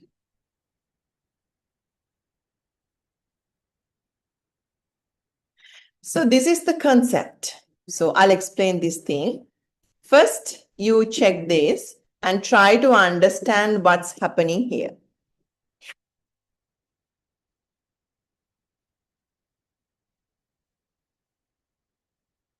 So we have two sides. So we have computer from one side. From the other side, we have complexity, real world. So we have a car, we have a tree, and we have a baby. So these are the real world objects. Car is a real world object, baby is a real world object, tree is a real world object. So let's assume y'all are doing a software for these things. So then you have to take these things inside the computer because we have to do the same thing using the computer. So let's take bank. Those days our parents, if they want to withdraw money, they had to go to the bank. They had to wait in the queue. They had to fill that form and take the money. So they had to do all those things. But what happened?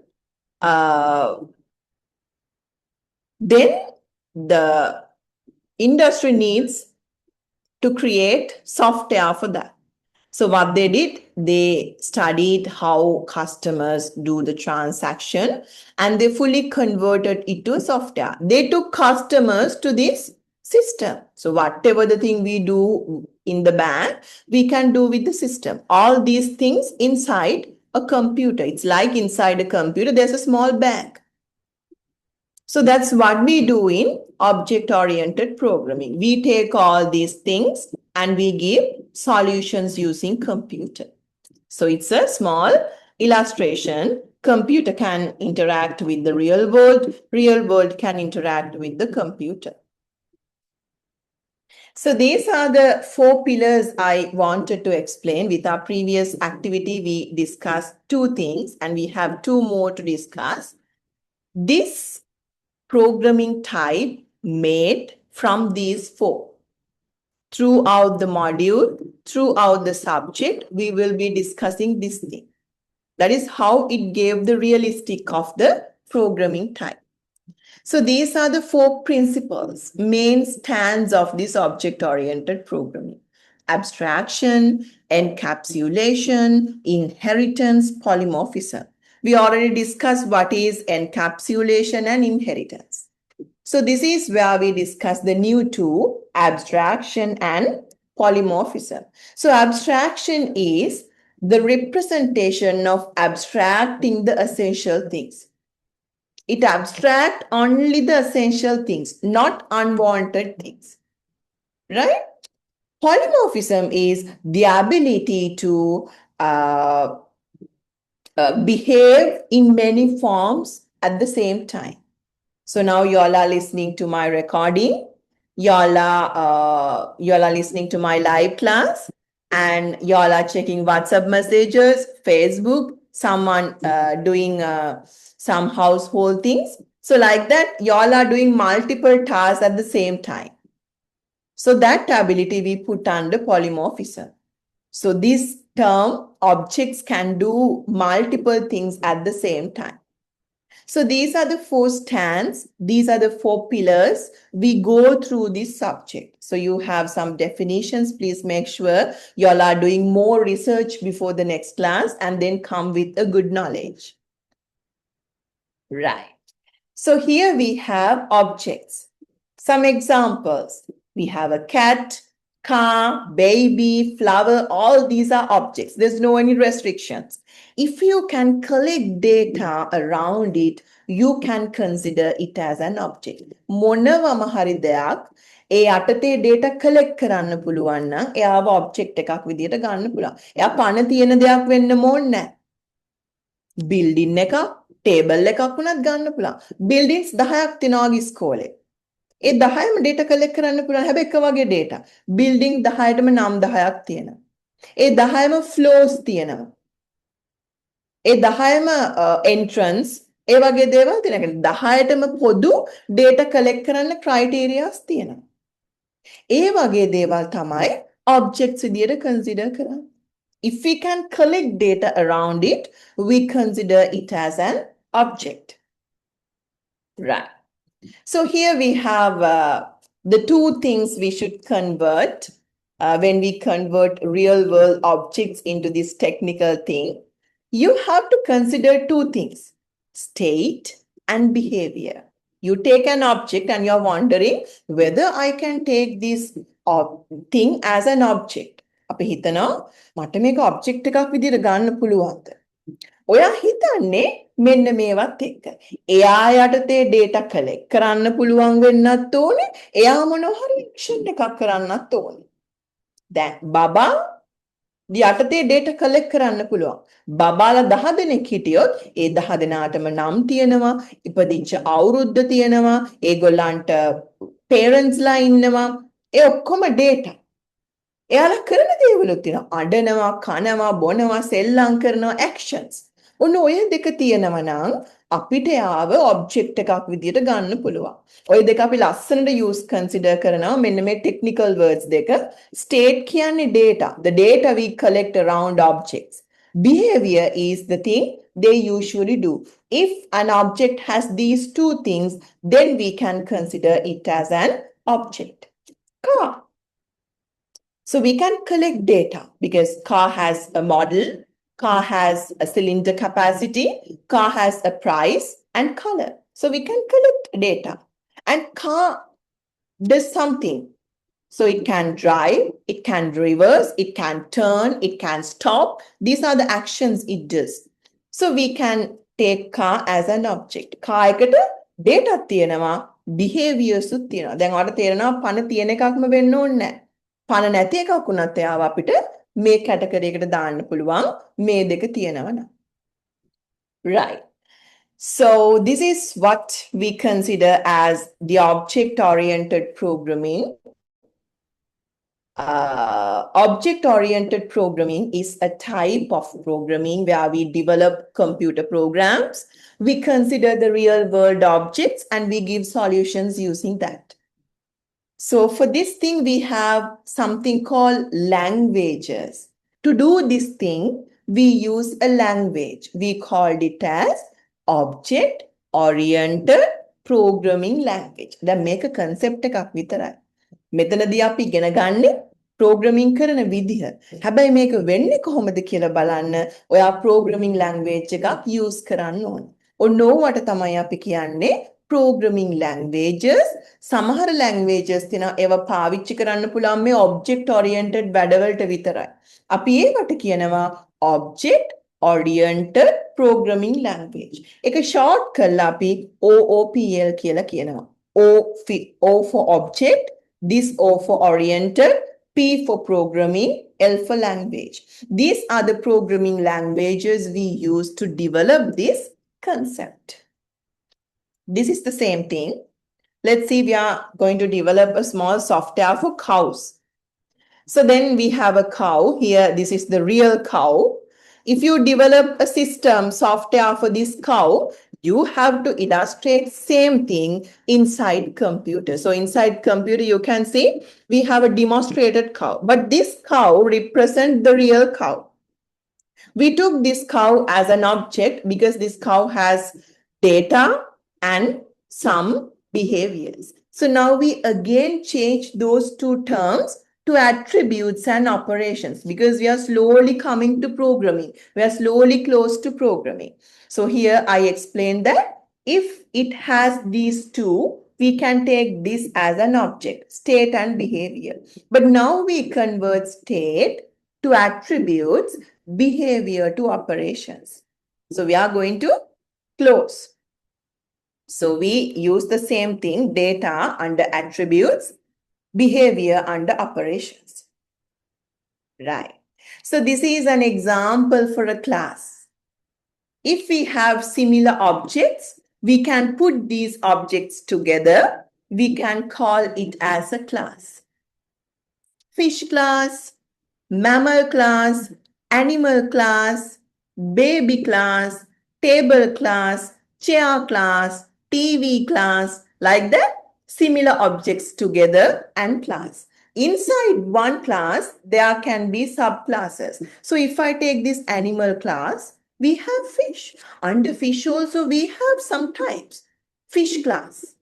Then we have mammal class, bird class, reptile class. So like that, we have some classes inside main class. As I told you, we have the main class as teachers. Inside teachers, we have primary teachers, A-level teachers, all-level teachers. Like that, we have subcategories. So that is about classes. Here you have two examples, bird and mammal. We already discussed. And here we have an example. I'll discuss this thing too next day because we have a small practical activity to do that. Then you know what are objects. Object is one instance of a class, right? And this is how we develop that. So I'll explain those things next week. So we understood the basic fundamentals. We understood the basic theory. So next day I can start with the last few slides. I can refresh the knowledge and I can jump into the third lesson. So far we have completed 2 lessons, lesson 1 and 2. I gave you both PPTs. Please go through the PPT, understand it, make your own note, and then come to the next class. Without knowledge, we can't do these kind of modules. So please make sure you all are doing your job and then come to the next class, right? So with this, I'm going to end the today's discussion, the very first discussion for object-oriented programming. Around 1:15, I'll start because I took 15 minutes from your break, lunch break. So around 1:15, I'll start the next session and I'll do 1 hour today because I don't have time. As I told you, I have other works to do. So I'll do 1 hour and I'll take your attendance and I'll finish the class. So next week, how I do, on Saturday, I'll take 3 hours from 9 to 12 to cover 1 module. And Sunday, 3 hours from 9 to 12, I'll take to cover the second module. So like that, we can parallelly cover 2 modules on 2 days, right? So with this, I'm going to finish this module, the first lesson. Thank you for coming. Thank you for listening. Please come to the afternoon session and then we can finish the discussion. So goodbye. Have your lunch. Take a small break and come back around 1:15. Exactly 1:15. I'll start the session. So goodbye. Thank you. Thank you, madam. Thank you, madam.